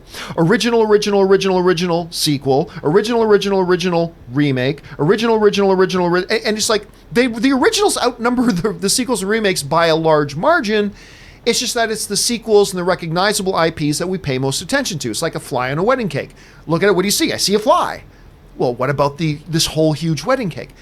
It's what we pay attention to. So when you're Disney, look, remember the reason they bought Fox and they bought a lot of stuff was to gather together IP that they can use for content for the upcoming Disney Plus streaming service. That's their future. And so why are people getting freaked out about it? I don't know. I never understand, guys, why anybody gets upset about a remake of something that they loved. Who cares? If the remake is good, you have another thing to enjoy. If the remake is bad, you still have the original. I've never understood people getting upset at people remaking things at all. Aaron, have you ever, can you see where people are coming from when they get mad at something like that? No, my favorite movie is Willy Wonka and the Chocolate Factory. It is the penultimate film for me. In every way, I could watch it a million times. And when I found out that Tim Burton was doing a remake that was based more on the book, I said, okay, great, I'm going to watch that. And while I still prefer the original, I can respect the retelling of the story because I know that it was closer to the book and was also had its very specific Tim Burton color on it. And so I think that if we can look at it as not this is replacing, when people say, oh my gosh, this is ruining my childhood. Well, first of all, nobody cares about your childhood. This has nothing to do with you. People are just trying to make a buck. Hard Facts Thursday. Yeah, nobody cares about your childhood. Nobody cares about your childhood. And by the way, if your childhood is going to be ruined because some movie that you saw a couple times when you were a child is getting redone so that other children can watch that same version of a movie, but in a way that's more relatable to them, that has cell phones and stuff, then maybe there were some other things about your childhood that probably fucked it up in a bigger way that you should talk to your therapist about. Man. So get over it. But yeah, and I also think that, because clearly, what I don't understand is how are they going to do a Home Alone this time? Because when you think of Home Alone in 2019, mom's like, where's Kevin? Picks up the phone. Hey, Kevin, where are you? Oh, you're still at home? Shit, let's turn around and go get Kevin. I do love the fact that Macaulay Culkin took a photo of himself with a headband on and his belly sticking out. chilling on his couch, and he was like, this is what Home Alone looks like now. But yeah, I love the idea of films getting a fresh breath of air. And also, we would not have the entire Mission Impossible series if we didn't believe in remakes. Yeah. Oh, hey, look, we wouldn't have John true. Carpenter's The Thing. We wouldn't have The Fly. We wouldn't have Lord of the Rings. We wouldn't have, on and on and on. What I think would be great, though, is if every episode, like if you just have a series about the most neglectful parents in the world, and every episode is them leaving their kid behind somewhere. It's just That sounds kind of sad, actually, because that's a real thing. I'm down for it. That's a real I wanna see situation that. happening in America. All right, let's keep going here. Let's see. Satan Beelzebub writes, as the CEO of Cineplex, I offer you my apology. And I love how the CEO of Cineplex is Satan Beelzebub. In exchange for your immortal soul, I will grant you one additional non-3D movie per day, plus one small popcorn. Now, for those of you who don't know what Satan is talking about here, Cineplex is the predominant movie chain in Canada that I used to be the biggest fan in the world of. It was my dream to go and work for them someday whenever I move back to Canada and all that kind of stuff. But every time I go back to Canada and I look at what they're doing, I am more and more disillusioned with that company. Fortunately, Landmark is starting to get a foothold in Canada, and now I believe they have 20% market share or something like that, which is because Cineplex used to be a pure monopoly. And unfortunately, that's happening. And again, I want to fall in love with Cineplex again. I do. Again, open invitation to any of the corporate overlords over at Cineplex Odeon. If you want to send me a letter and let me know and tell me about why you do the things you do, I'm totally open to hearing your side of the story. I totally am. But CEO Satan Beelzebub says he wants my immortal soul in exchange for doing that. So we'll see where that goes. Did you go to the movies in Canada this trip? Not this trip. Not this trip. I mean, normally I go at Christmas time only. This is the first non-Christmas trip home I've been able to take in almost 10 years. Yeah. So there was no, and it was a short visit. It was only 4 or 5 days. So we had so much we had to do. We didn't have a chance to go to the movies Lions this time. and Tigers and Bears. That's right. We went to the Lion Safari, which was awesome. Yeah. So, and hopefully I won't be going this Christmas because hopefully my mom and dad are going to come to LA this Christmas and actually come visit me here, which I'm very excited about. Okay. S. Beam writes, have you seen Night Hunter? I guess it was at LA Film Festival last year. DirecTV Video on Demand has it as of 7 days ago, and it's in theater September 6th. It looks really good. No shortage of good actors. I'll tell you what, I have no idea what the hell that is. Let me see if I can bring it up here quickly. Night Hunter. IMDb. It says it is a 2018 movie. It has Alexander Daddario, which always will catch my interest. Ooh. Henry Cavill, Minka Kelly, Nathan Fillion, Ben Kingsley, Stanley Tucci. Wow. Okay, it's this a nice. Is amazing. That's a nice lineup. Okay, true story about Alexander Daddario. So, as you guys will probably remember, she was in True Detective, season 1. Did you guys see True Detective? Yeah. Season 1? Okay, so. Yeah. This is how beautiful Alexander Daddario is. Okay, this is how beautiful she is. When your wife calls you in the middle of the day, because she's at work and you're at work, to say, this is a true story. This is how I found out about this. So there's this scene in True Detective where Alexander Daddario gets naked and has sex with Harrelson. Woody Harrelson? Woody Harrelson, right? When you find out as a man, when you find out about this scene from your wife calling you in the middle of the day to say, John, have you seen, it's on YouTube now, have you seen the nude clip of Alexander Daddario from True Detective? I'm like, no. She goes, you stop what you're doing. You got to go see it. It's unbelievable how she looks. Oh my God, she's so beautiful. Go check it out. When your wife is calling you to say, go look at this nudie video of this other actress. Why is Anne so cool? Anne's pretty cool. Anne's pretty cool. Man. But when you have your wife telling you to do that, that tells you something. And it's like, well, look, there are some people in this world, like a Henry Golding, like a, why am I freezing on his name from No Country for Old Men? Won the Academy Award. Javier Bardem. Javier, when you get people that are so good looking, like a Henry Golding, a Javier Bardem, things like that, that you just see them and you're like, and you pause for a second.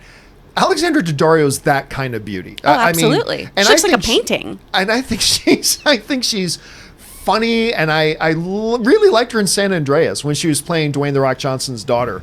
And that I thought she was great in that. Not so good in Baywatch. She was great I'm on White actually Collar. either having a hot flash or I'm getting very excited about this girl right now. 'Cause I'm like, taking my clothes off. I'm like, Erin's getting all Twitter-pated. See it here. Anyway, that's just a funny story. But no, S-Beam, I have not seen the movie yet, but Clearly we need to. Yeah. clearly we need them. That's a huge great cast cast. list. That's a great cast. All right, we move on. Matthew Leach writes, Lucasfilm putting a non-Star Wars or Indiana Jones film in their roster with Children of Blood and Bone. Thoughts? Also, thoughts on the book. I already sent this, but wanted to hear the other thoughts. I have never read the book. I'll be honest, I never even heard of the book. I haven't. Lucasfilm doing something that isn't Star Wars or Indiana Jones is fascinating. I'll say this. I wonder why Disney is letting them do that. Because to me, it's like having Pixar doing, I don't know, a new Perry Mason movie, a live-action Perry Mason movie. It's, like Pixar has their thing that they do. Marvel has their thing that they do. Lucasfilm has their thing that they do. And with the state of Star Wars right now, I would kind of think that they should have all their attention on Star Wars and what they're doing. So I don't know. I'm intrigued by it. Have either of you guys heard of the book series of the Children of Blood and Bone? 'Cause I haven't.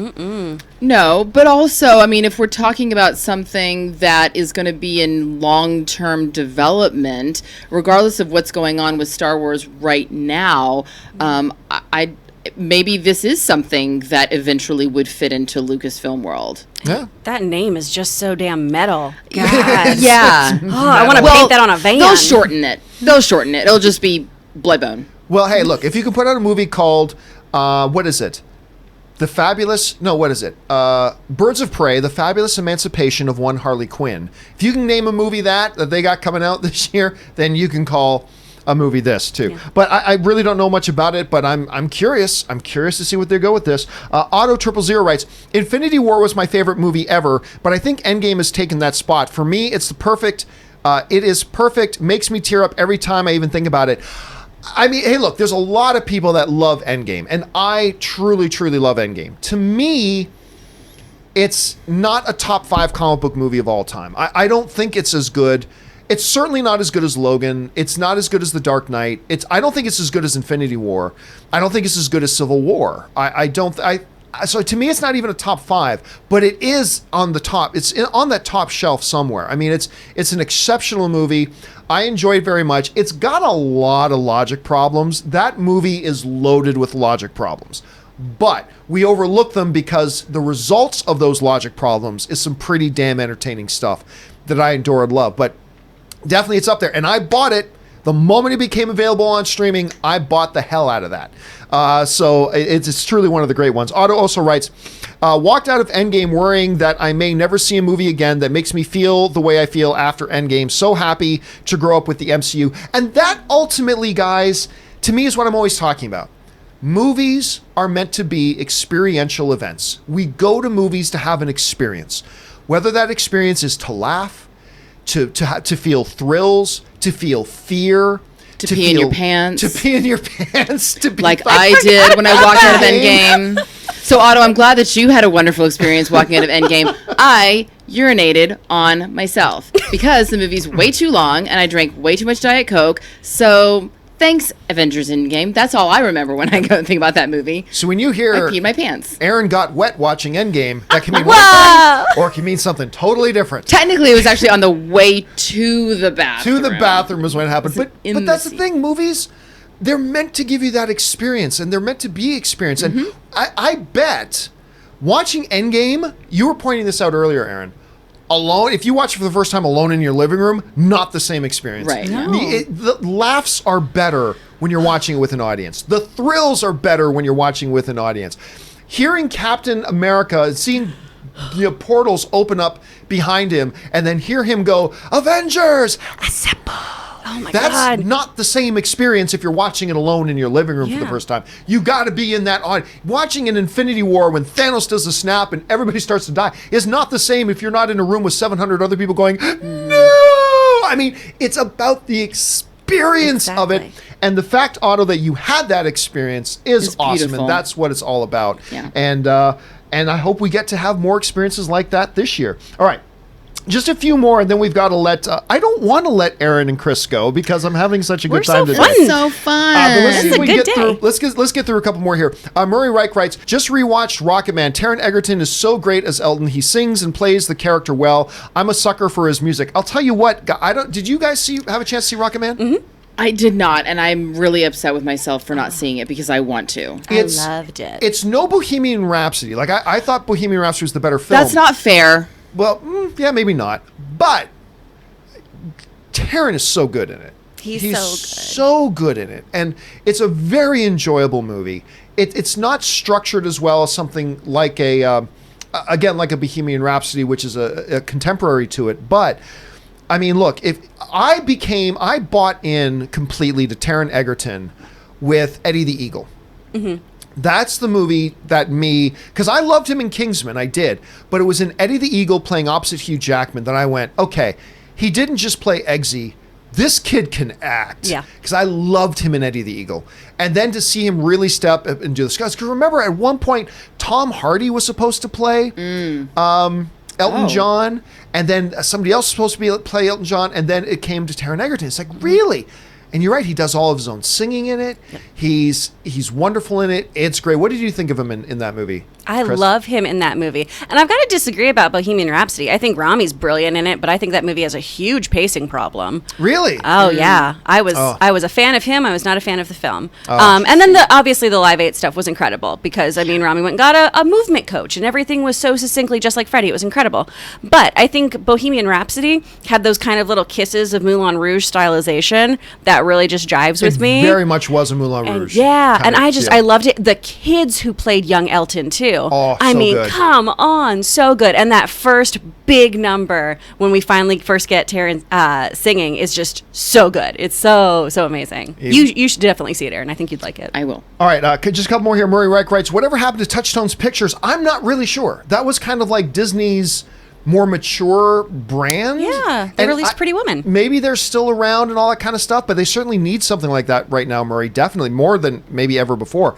Kevin Lewis writes,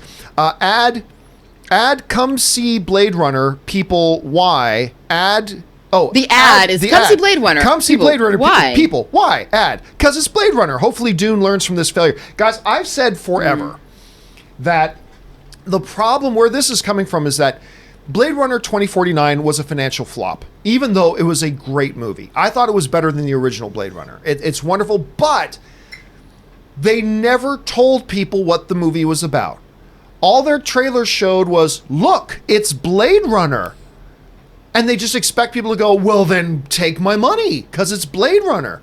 And they never bother to tell people what the movie was about. And there are some people online who seem to think that it's either tell the audience nothing or spoil the whole movie. And no, there is a happy middle ground where you just at least tell tell the audience, here's what the movie's about.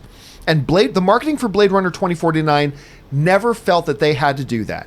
They think, no, we're Blade Runner. You should just feel grateful that we're putting this movie out and you should just all come flock and see it. And the audience was, F you. No, you're not going to tell me what the movie's about. Why should I come? And they didn't come, which is such a shame because the movie was really, really good.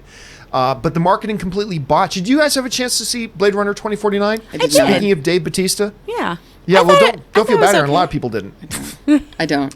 I thought it was really good. Okay, final question today that we'll have with Chris and Aaron here. This comes to us from Brent Keene, who writes, do you think the next Star Wars movie will jump the shark? No, I don't, especially not with JJ back. I loved Force Awakens. The last time JJ directed a Star Wars movie. I love The Force Awakens. I thought it was great. I remember me and John Schnepp, every time we would go and watch it, because we at lunchtime we'd just walk across the street to AMC Burbank 16 and go watch The Force Awakens again. And every time we watched it, we liked it more and more and more. So no, I really don't think it will. Matthew Grant, Trial by Stone! Of course, The Dark Crystal, The Skeksis. The new trailer came out the other day. Looks amazing. Cannot wait for this. Let's see. I'm trying to get one that Aaron and Chris can jump in on. Well, by the way, Brett, I also want to give you guys another little inside information. Not only does Star Wars not jump the shark, they're actually now introducing a shark into the next film. So look out for that. There's going to be a shark. Yeah. There's going People to be love sharks. People love sharks. Henry Winkler's going to drive over it in the Millennium Falcon, and he's going to jump it. By the way, for those of you wondering, where does the term jump the shark come from? Chris just brought it up. Yes, So I did. tell everybody the story, Chris. So some little film and television trivia for y'all. So back in the day on Happy Days, Henry Winkler, playing the Fonz, literally jumped a shark in a stunt that he was doing.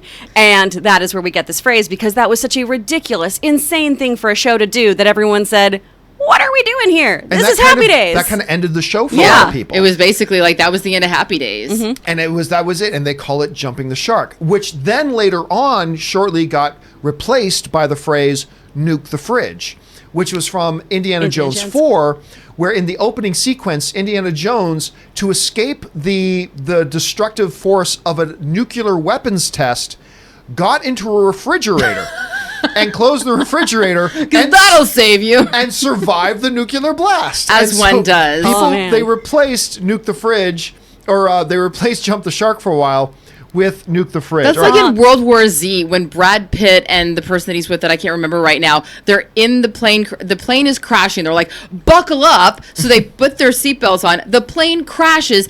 Everyone dies except for Brad Pitt and the other person. And the plane happened to crash right where they needed to be anyway to go to the special facility. I'm like, That's pretty fortuitous. As one comedian I used to love listening to would say, they always tell me to fasten my seatbelt. It's like, why would I want to strap myself to the wreckage? So, which is actually a very good point. I keep looking at the comments. My husband is obsessed with Indiana Jones 4. Like, I talked about it Really? in our wedding vows.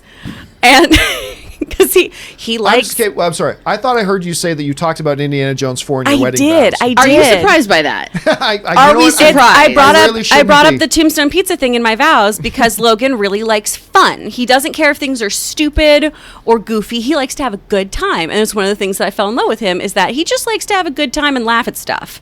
And even though all of his taste is in his mouth, he's so fun to be around. So I keep waiting and looking in the comments to be like, is he talking about Indiana Jones? Is he trying to defend Crystal Skull right now and be like, actually, that fridge was pretty good and that was a smart move.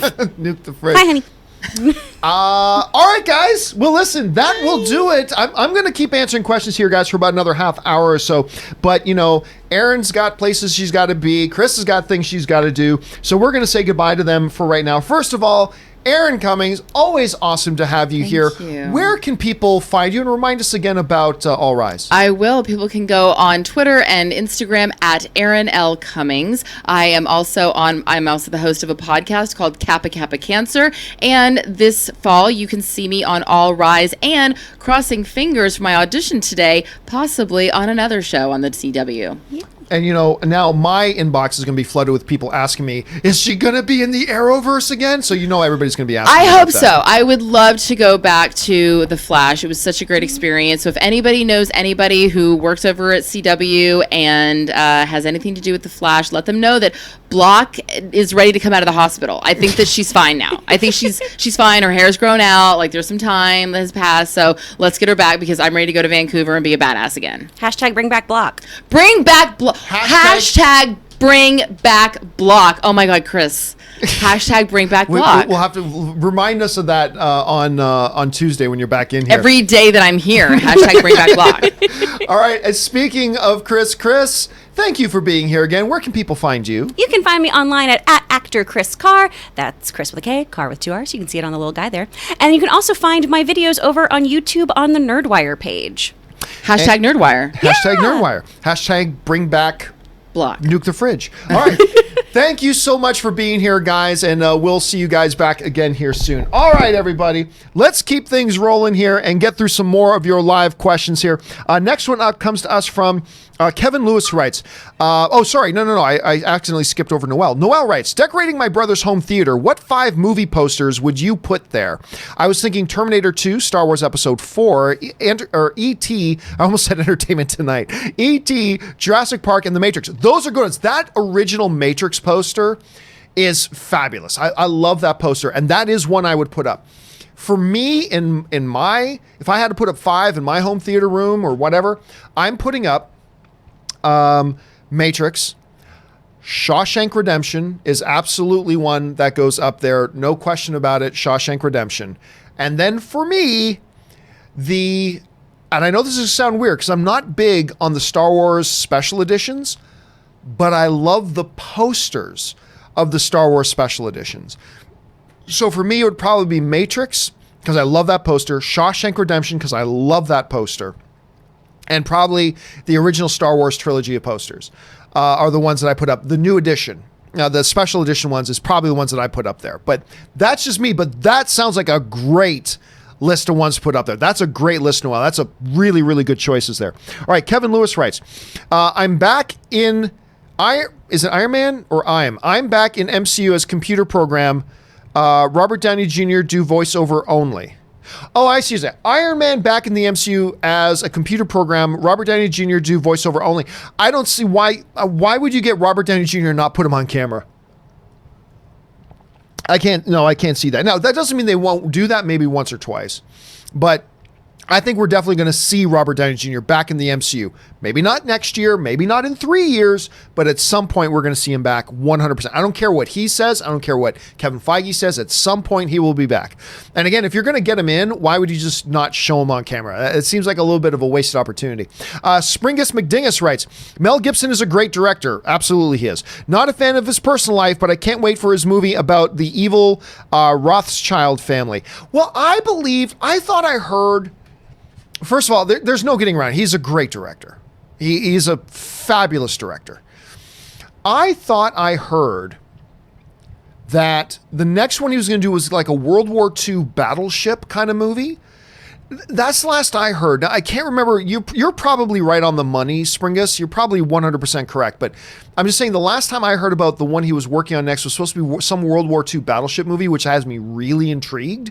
But either way, I will always be down to see a movie that he directs. I mean, he's just a fabulous director. All right. The official Ice Pack Calicious, that's a wild name. Just seen the Honey Boy trailer. This screams Shia LaBeouf, and I'm drinking the Kool-Aid. People can hate on him for what he does off screen, but I'll tell you what, the dude can act his huevos off. He's honestly my favorite actor. Listen, I still haven't watched the trailer for Honeybee. Straight up honesty, I haven't watched the trailer for Honeybee yet. But I 1,000% agree with you. 1,000%. The dude is an incredible actor. You cannot take away anything from him as far as his acting ability goes. The dude is world class.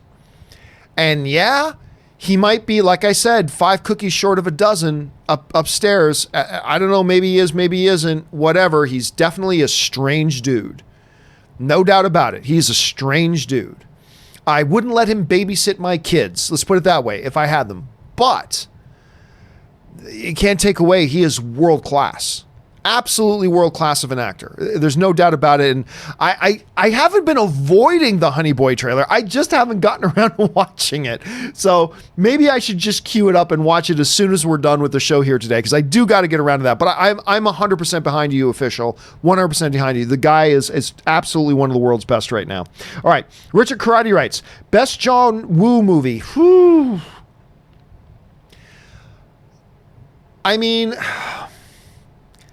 Look, this isn't going to be the popular choice, all right? This isn't going to be the popular choice. But I cannot...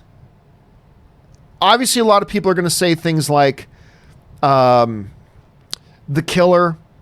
People are going to say Hard Boiled. There are people who are going to want to go like Mission Impossible, sure.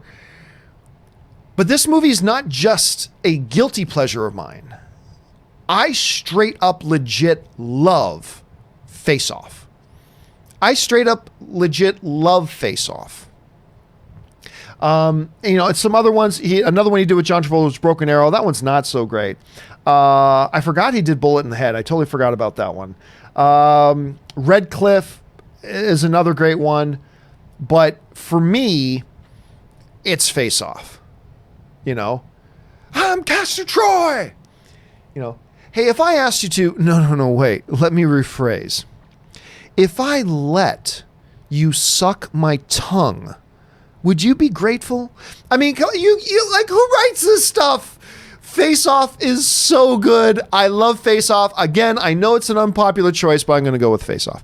Okay, next one up. Ivan Gonzalez writes, "Hey, John, just wanted to write in to thank you for bringing up Stardust." Oh, God, I love that movie. Haven't watched it in years, but rewatched it yesterday, and it's so good. My favorite part is Robert De Niro. He's amazing. Okay, first of all, Michelle Pfeiffer, Robert De Niro, Charlie Cox, Henry Cavill, Claire Danes, Ricky Gervais. The cast is phenomenal. It's a phenomenal cast. The movie is freaking awesome. The movie is awesome. I call Stardust the modern day Princess Bride. It's the new Princess Bride to me. I adore it. One of my all-time favorite actors is in it as well. Peter O'Toole is in it as well. It's just so freaking good. I call Man of Steel the most underrated comic book movie of all time, and I stand by that. But I think the most underrated, underappreciated movie overall, I think the most underrated movie ever is Stardust. I'm not saying it's the greatest movie of all time, but I think it's the most underrated and underappreciated movie ever made. I love this movie. Love it so much. And I'm glad you love it too, Ivan. And thanks for getting back on board with that Stardust. And you're right. Robert De Niro is so great in it. He's so funny in it. And man, just great movie. Great movie. Glad you liked it, Ivan. All right. Next up, Ryan Lohner writes, my big takeaway from Tarantino's comments, okay, now there needs to be a movie where Bruce Lee fights Dracula. Listen, I know Bruce Lee's daughter is all upset about it, and that's fine, but I think Quentin Tarantino raises a great point. You know, if you ask, and we talked about this on yesterday's show, if you ask who wins in a fight, Bruce Lee or Dracula, well, you can say Dracula. It's a fictitious character. And Quentin Tarantino said, in my movie, I have this other fictitious character, Cliff, who is able to go toe-to-toe, essentially to a draw, with Bruce Lee. So to ask you the question, well, Cliff couldn't take Bruce Lee. Quentin Tarantino raises a great point. He's a fictional character. If I say he can go toe-to-toe with Bruce Lee, then he can go toe-to-toe with Bruce Lee. It's a fictional character. Brad Pitt couldn't fight Bruce Lee, but this fictional character that I created in my world can go toe-to-toe with Bruce Lee. And to say that he can't is ridiculous. It's a fictional character. So I personally see where he's coming from. So, and you're right. It would be fascinating to see Bruce Lee versus Dracula movie. I would pay to see that. Estevel writes, you're missing 2019 if you haven't watched The Peanut Butter Falcon, one of my top 10 movies of the year, and great performance from Shia LaBeouf, which again is like in other news, water wet. Shia LaBeouf gives a great one. But you know, Robert brought that movie up yesterday, and I haven't seen The Peanut Butter Falcon yet. But I'm put it on my list.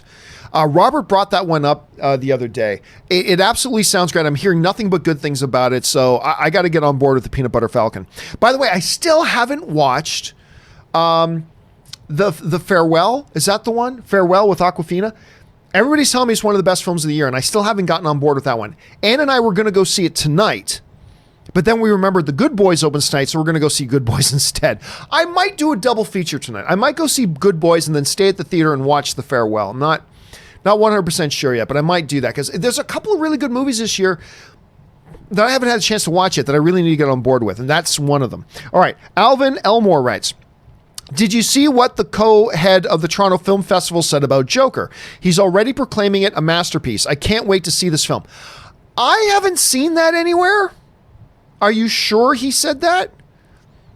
Anyway, I know that they're giving an award at the Toronto International Film Festival this year, this inaugural talent award that they're giving to Joaquin Phoenix. I know that, but I haven't seen anything where the TIFF, that's the Toronto International Film Festival, where the TIFF coordinators have already proclaimed Joker a masterpiece. I haven't seen that yet, but you might be right. If you are, it's unbelievable the faith that Warner Brothers is showing in it and all the positive signs coming out of Joker, because this thing, it looks like it's going to be a really damn special movie. Maybe it'll suck, but right now all the signs are pointing to being something really, really special. And I got to go, do me a favor, Alvin, can you do me a favor? Email me at john@thejohncampeashow.com. So john@thejohncampeashow.com. Can you email me a link to where you saw it? Because I haven't heard about that. But if you're right, I mean, that's just another big kudo for it. All right, Superman Steve writes, Hey, John, Once Upon a Time in Hollywood is finally out in Australia. The last 20 minutes, well, I'm telling you what, I've got some issues with Once Upon a Time in Hollywood. It is not, my top half of favorite Quentin Tarantino films. I still enjoyed it. I had a good time with it. But, oh my God, the last 20 minutes. What I said when I came out of watching Once Upon a Time in Hollywood was, Endgame, the best final act you're going to see in a movie this year.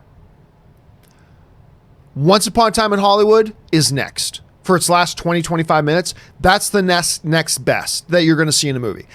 Again, I don't think overall Once Upon a Time in Hollywood is one of the best movies of the year by any stretch, but the final part of that movie is so outrageous and so great. I had a really, really good time with it. I'm glad you finally had a chance to watch it, Superman, and I'm glad you enjoyed it, because that ending, that final scene, that final segment, if you will, is just ridiculous. It just pays off the whole movie. It pays off the entire movie. All right. Jonathan Thurman just sends in a super chat to support the channel. Thank you so much, Jonathan. Appreciate that, man. I don't get likes writes, I think all that's left for Kevin Feige to do is introduce mutants and Fantastic Four and do an Avengers movie with X-Men in it. I mean, that pretty much is it. I don't think you even need to do an Avengers movie with X-Men in it. I don't even think you need to do that. I think at this point, I think you're right. Really, the last legitimate thing that he has left to do is just bringing it all home and bringing to a smaller degree Fantastic Four, to a larger degree the X-Men, is just bring the X-Men in. Figure out a way to bring them in. And once he's done that, there's nothing left for him to do. He's done it all. He's broken box office records. He's made an unprecedented film franchise of success. His movies have almost averaged $1 billion per film. This is something you're never going to see again. He's just done it all. He's made comic book movies the most dominant force at the box office in the entire movie industry. There is literally nothing left for him to accomplish. He's done it all. There's nothing left to do.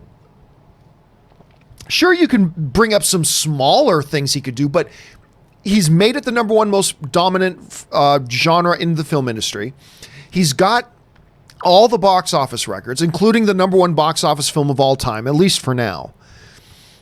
What's left? Some smaller stuff, and maybe bringing the X-Men. I'm telling you what, I don't think Kevin Feige is still going to be at Marvel in 3 years. I think he is a creative force, and at some point he's going to yearn for a new challenge. Right? I think at some point that's going to happen. He's going to want that next challenge. A new mountain to conquer. There's just no more mountains left at Marvel for him to do. He's done it all. It's been all win. So at some point, he's moving on and maybe just bringing the X-Men, and maybe that's the last thing he does. But yeah, again, I think 3 years from now, I don't think he's still there. I think he moves on, passes off the MCU to a protege, and then moves on to another franchise to tackle a new challenge, to challenge himself. I think that's what he does. Okay, let's see. Frank Van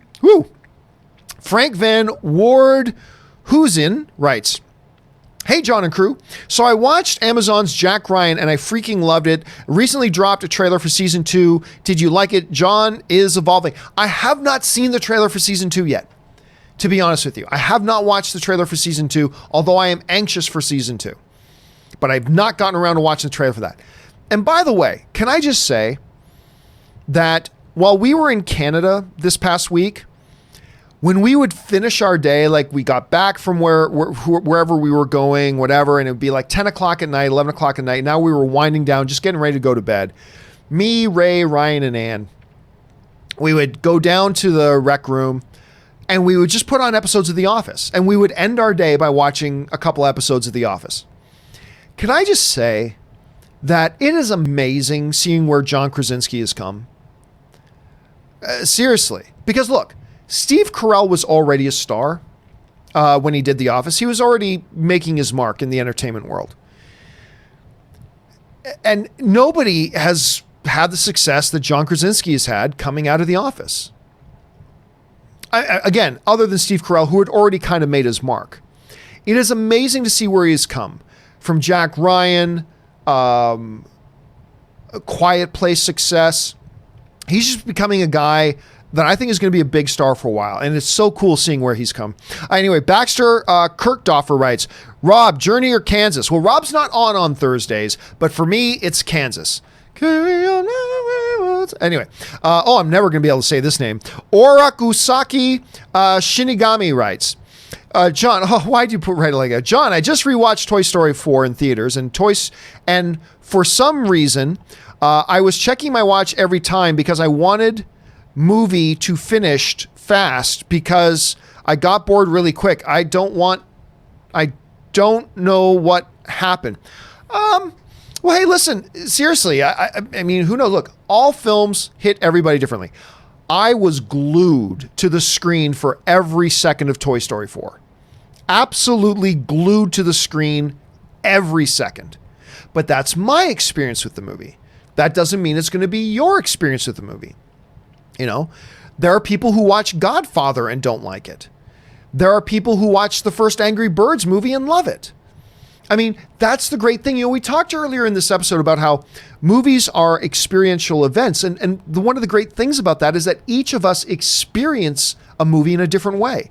Every movie hits us each individually in a unique way. And we're not all going to have the same experience. And if Toy Story 4 left you feeling bored and checking your watch, then that's the experience you had with it. And there's nothing wrong with that. But it doesn't change the fact that my experience with it was magic, was absolute magic. Ora Kusaki also follows up and writes, John, I watched Dora the Explorer and I liked it so much, even though it is so cliche. Any chance of you going to see it, or you ain't interested in it at all? I have no interest in it. None. Now, again, I'm not saying the movie's bad. I'm hearing that it's actually pretty half decent. I'm hearing even though the movie looked horrible, but I'm hearing that it's actually pretty decent. But it has no appeal to me as a film goer. It just has zero appeal to me. Again, I'm not saying the movie's bad because I haven't seen it. But I'm just saying that the trailers, first of all, even without the trailers, it's not something that appeals to me. Just the subject matter of it. It doesn't appeal to me. Compound on that, I thought the trailers were amongst the worst trailers for any movie I've ever heard of. So I'm just in a place where, okay, I'm not interested in seeing it. So it's not for me. Again, that's not me talking crap about the movie because I haven't seen it. And I acknowledge I'm hearing actually half decent things about it, but I've got too many. Again, I haven't seen The Farewell yet. Hell, I haven't even watched the trailer for Honey Boy yet. There are other movies that have a lot more appeal to me that I want to watch. And so no, Dora the Explorer is not one I'm going to be watching. Doesn't mean you shouldn't watch it. I'm just saying it's not one I'm going to be watching. All right. Alex Bossy writes, Canada is amazing. You can walk in the street without fear of being shot at any moment. What is the best Canadian movie? Go Habs, go. It depends on what your definition of a Canadian movie is. Is a Canadian movie a movie that stars a Canadian? Is a Canadian movie a movie that is directed by a Canadian? Or is a Canadian movie a more strict sense of a movie that is produced by a Canadian production company and shot in Canada with all Canadian talent? So it really all depends. I mean, is any Ryan Gosling movie a Canadian movie because it stars Ryan Gosling? Is any Ryan Reynolds movie a Canadian movie because it stars a Canadian? Or does it have to be more hardcore? So I'm not sure. Look, so whenever I tend to define it more hardcore, so when I think of it, I usually go Strange Brew is probably what I go to a lot with Bob and Doug McKenzie, but it all depends on your definition of it. Javier Rios 405 writes, what's your favorite ninja movie? I've been asked that question many, many times on this show. It's got to be Sho Kasagi's classic Revenge of the Ninja. Yeah, that's the one to me. There was that whole era back in the 80s when I was like every day I would go to the local video store as a kid and rent a Sho Kasagi movie, even if it's one I'd already seen 20 times, and watch all the Sho Kasagi stuff. But I would have to say Revenge of the Ninja. Willow Yang writes, I watched the Last Christmas trailer after hearing the rave reviews from you and Rob. It was dumb and too long, but at least I didn't smash my computer. Yeah, I just thought it was a terrible trailer. And I love Henry Golding. And I'm very curious to see where Emilia Clarke goes with her career. I haven't been impressed with her outside of Game of Thrones yet. Love her in Game of Thrones. But I'm just being honest, I haven't been tremendously impressed with her outside of Game of Thrones yet. But yeah, nothing about that Last Christmas trailer looks appealing at all to me. But I'm glad it didn't at least make you smash your computer, Willow. That's a step in the right direction. All right, Robert Perez writes, Aaron, when will you be starring in Arachnophobia again? So Aaron's not here. But for those of you who don't know, I've never seen anybody who is more afraid of spiders than Aaron. I took her to go see Spider-Man Into the Spider-Verse, where there's just like a 1-second shot where you see an animated spider. And she grabbed my arm, buried her face in the back of her seat. Like, I thought she was going to have a panic attack with an animated spider in Spider-Man Into the Spider-Verse. I've never seen anybody more scared of spiders in my life. So yes, she should totally star in Arachnophobia. Mike Schwenk writes, if The Little Mermaid flops, does Michael Fassbender hire Harry Styles' team to read his future scripts? I mean, unfortunately, that's been an ongoing story with Michael Fassbender the last number of years. He is absolutely one of the best actors in the world who is appearing in so many terrible movies. I mean, just in the last couple of years, some of the worst films I've watched. Like, seriously, if I took a top 10 of the worst movies I've watched over the last couple of years, I think no less than 3 of them are Michael Fassbender films. Assassin's Creed, Light Between Oceans, Snowman, which might be a top 5 worst films I've seen in the last number of years. He's just he is far too insanely talented of an actor to be appearing in such rubbish. Such rubbish. And yeah, if Little Mermaid ends up being really terrible, then maybe he should go, hey, Harry, who are your guys who advised you to turn that one down? Because I need them to work with me, because he really needs something. Michael Jones writes, sends in a really big super chat. Thank you, Michael, for supporting the channel on that level. Michael Jones writes, during the Soup Goop conversation, Aaron said that cutting that scene out of The Boys was censorship. I don't consider that censorship since Amazon cut it out. If the government had made Amazon do it, then it becomes censorship in my opinion. Listen, Michael, that's exactly what I say about the topic. Too many people use the word censorship too freely. And Aaron knows I disagreed with her on that, because censorship is when somebody makes you, is telling you and dictating to you what you can or cannot say and what you can and cannot see. When the government tells you you're not allowed to watch that, that's censorship. When the government says to you, you're not allowed to say this, that's censorship. But The Boys, where this topic came up, was there is one scene in The Boys, and only one scene in the entire first season, that Amazon took out, that they made Eric Kripke take out of the show. And that's a scene where Homelander jerks off over all of New York City and sprays it with his soup goop, as Chris called it. But it's Amazon's show. It's their show. They chose to take a scene out of their show. That's not censorship. That's them making a decision about their own property. That's not censorship. And to say it is demonstrating you don't have an understanding of what the definition of censorship is and what it really is, and why censorship can be a bad thing. It's when somebody outside of you is telling you what you are allowed to say or do, or not allowed to say or do. That's censorship. When it's your own thing, that's not censorship. That's not censorship. And it does a disservice to what censorship really is when you call something like Amazon making a choice of their own show. So I agree with you, Michael. You and I are completely on the same page as that. Amazon taking a scene out of their own show is not censorship. If the US government contacted Amazon and said, you're not allowed to put this on your streaming service, you take that out, then that's censorship. And look, I'm not saying censorship is always 100% of the time a bad thing. Yeah, there are some things that maybe should be censored. Maybe there is. But that situation, to me, not censorship. That's just my opinion. And clearly your opinion as well, Michael. So you and I are on the same page. All right. Adrian Musio writes, hey, John and crew. I enjoyed a Christopher Nolan weekend recently. Nice. Buy it, rent it, forget it. Inception, Interstellar, or Memento, have a great day. Oh, that's easy for me. That's easy for me. Buy Memento, rent Inception, lose Interstellar. Interstellar is probably my second least favorite Christopher Nolan film. And it's still good. That tells you how good Christopher Nolan is. That out of all of his films, you take a movie like Interstellar, which is still a really good movie, and it's my second least favorite movie he's ever made. I'm not in love with Interstellar. I love Inception, and I love Memento. So for me, buy Memento, rent Inception, and forget. I don't want to get rid of Interstellar, but if I've got to get rid of one, that's the one I'm getting rid of. All right, Ben Burnside writes, "Hey, John, I just flew from Fresno to LAX for a layover, so I wanted to celebrate by saying hello as I'm very, very slightly closer to the show." Yeah, you're not far from where we are. You're about a half hour west of me right now at LAX. Enjoy LAX, Ben Burnside, and have a good time flying to wherever it is you're going to. I hope you have fun. All right, Jared Oberfield writes, "You deserve that vacation." I did deserve the vacation. I had a great time.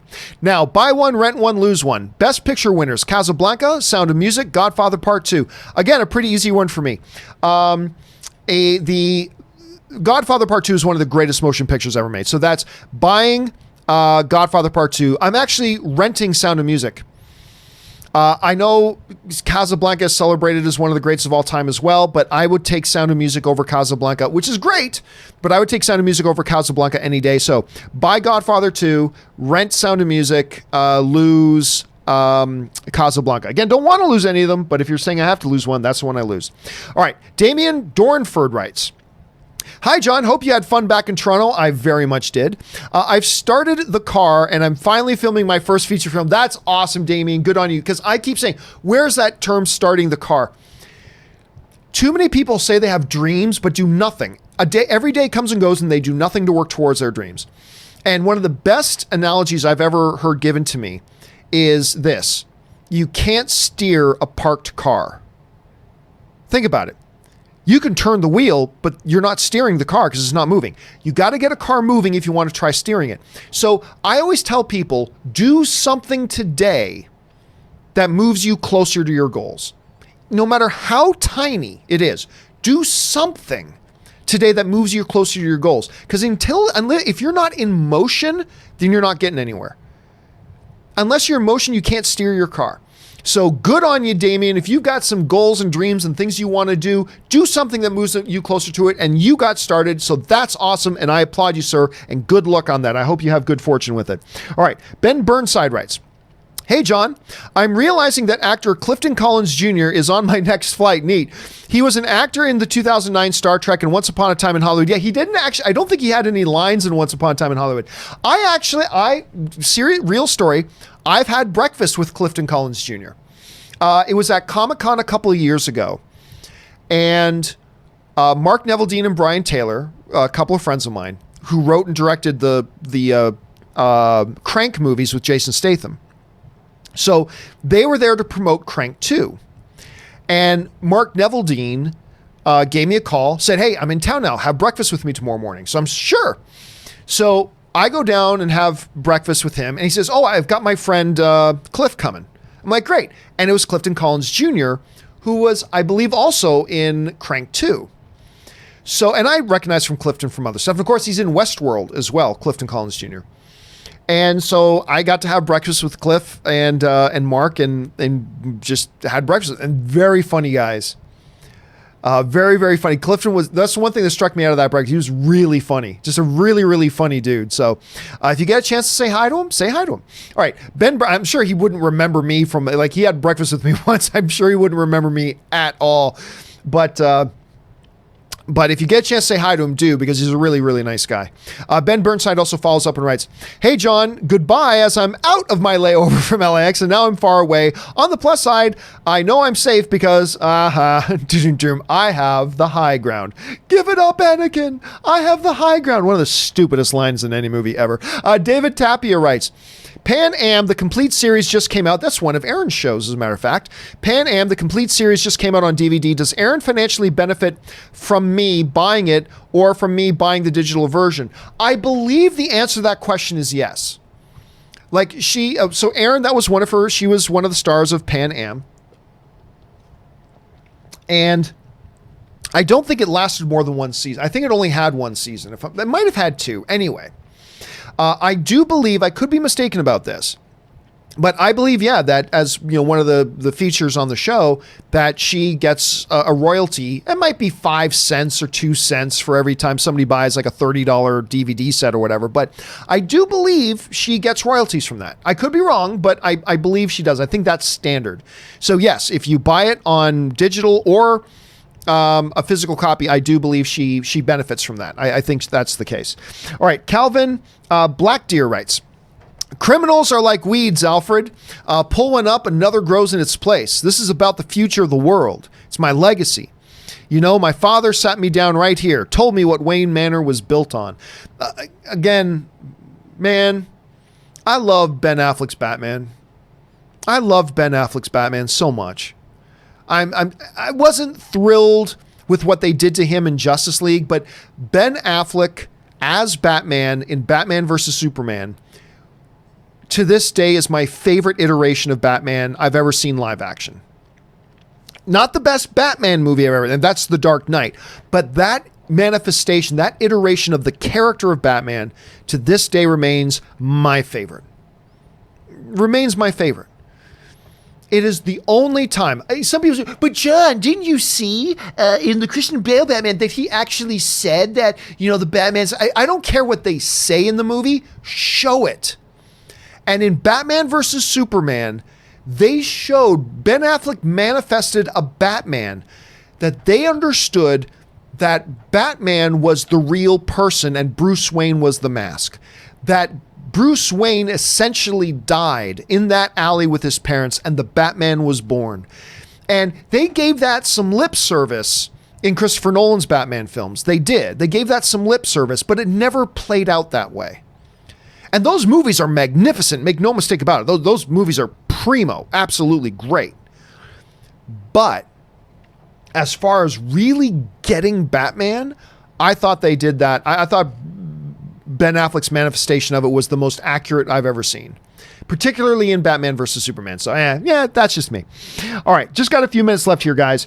Gene Kelly writes, how do you feel about the idea of Disney selling properties that don't fit with their brand, Alien, Predator, to other studios? Could they do that? I mean, you could, but what's the point of that? Not everything, you have multiple arms, so you can do other things.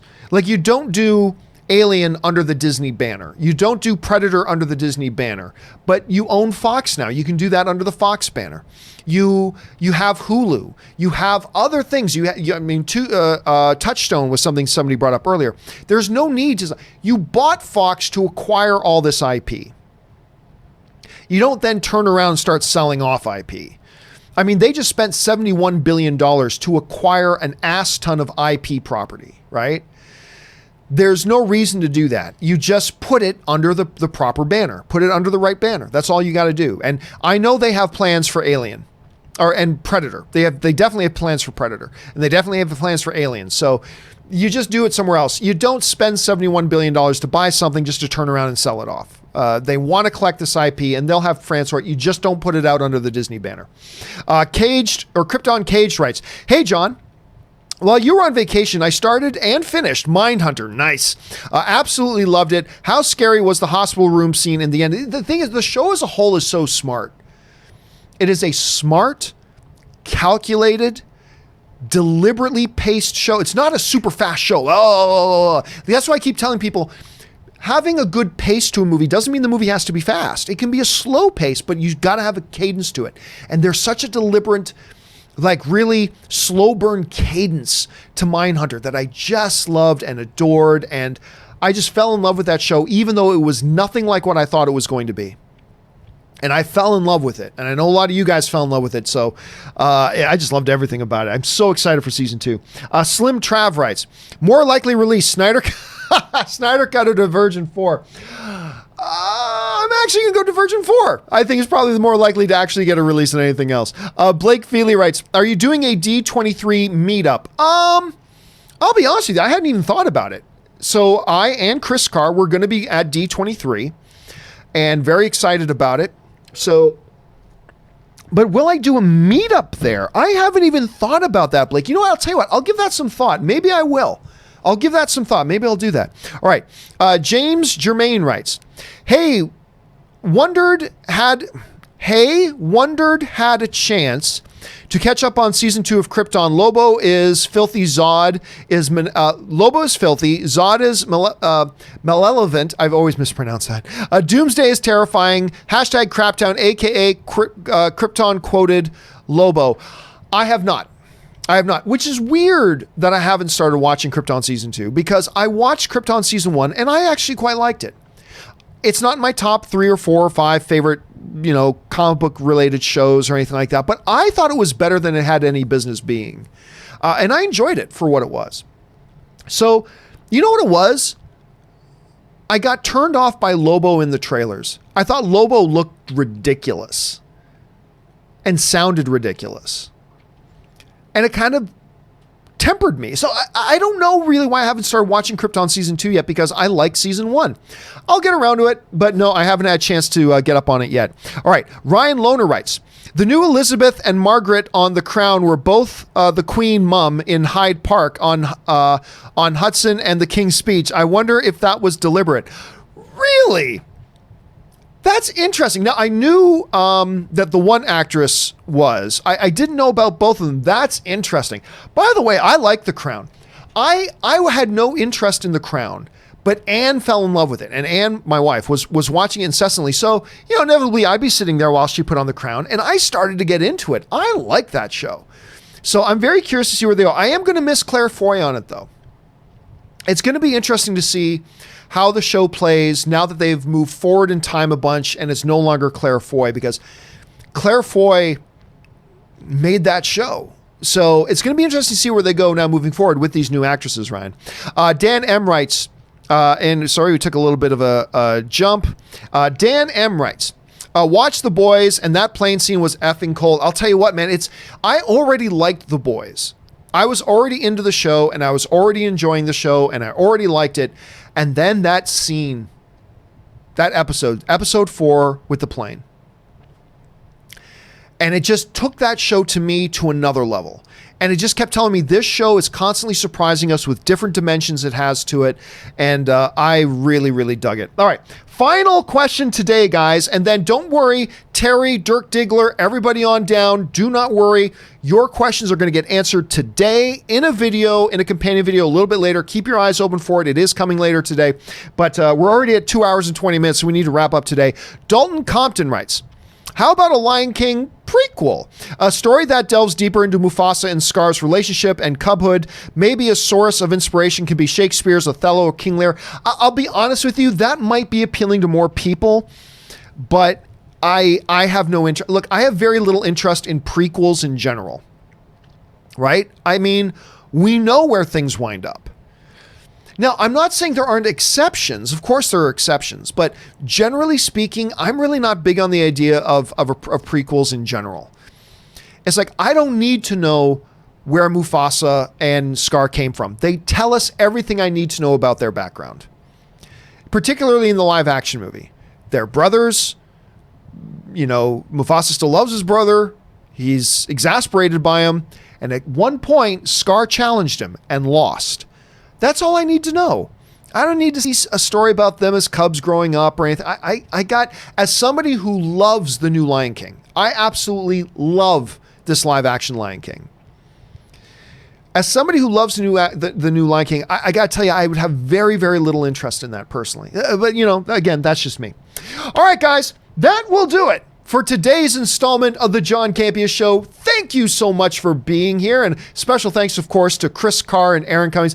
I got to tell you guys, I love these Thursday shows.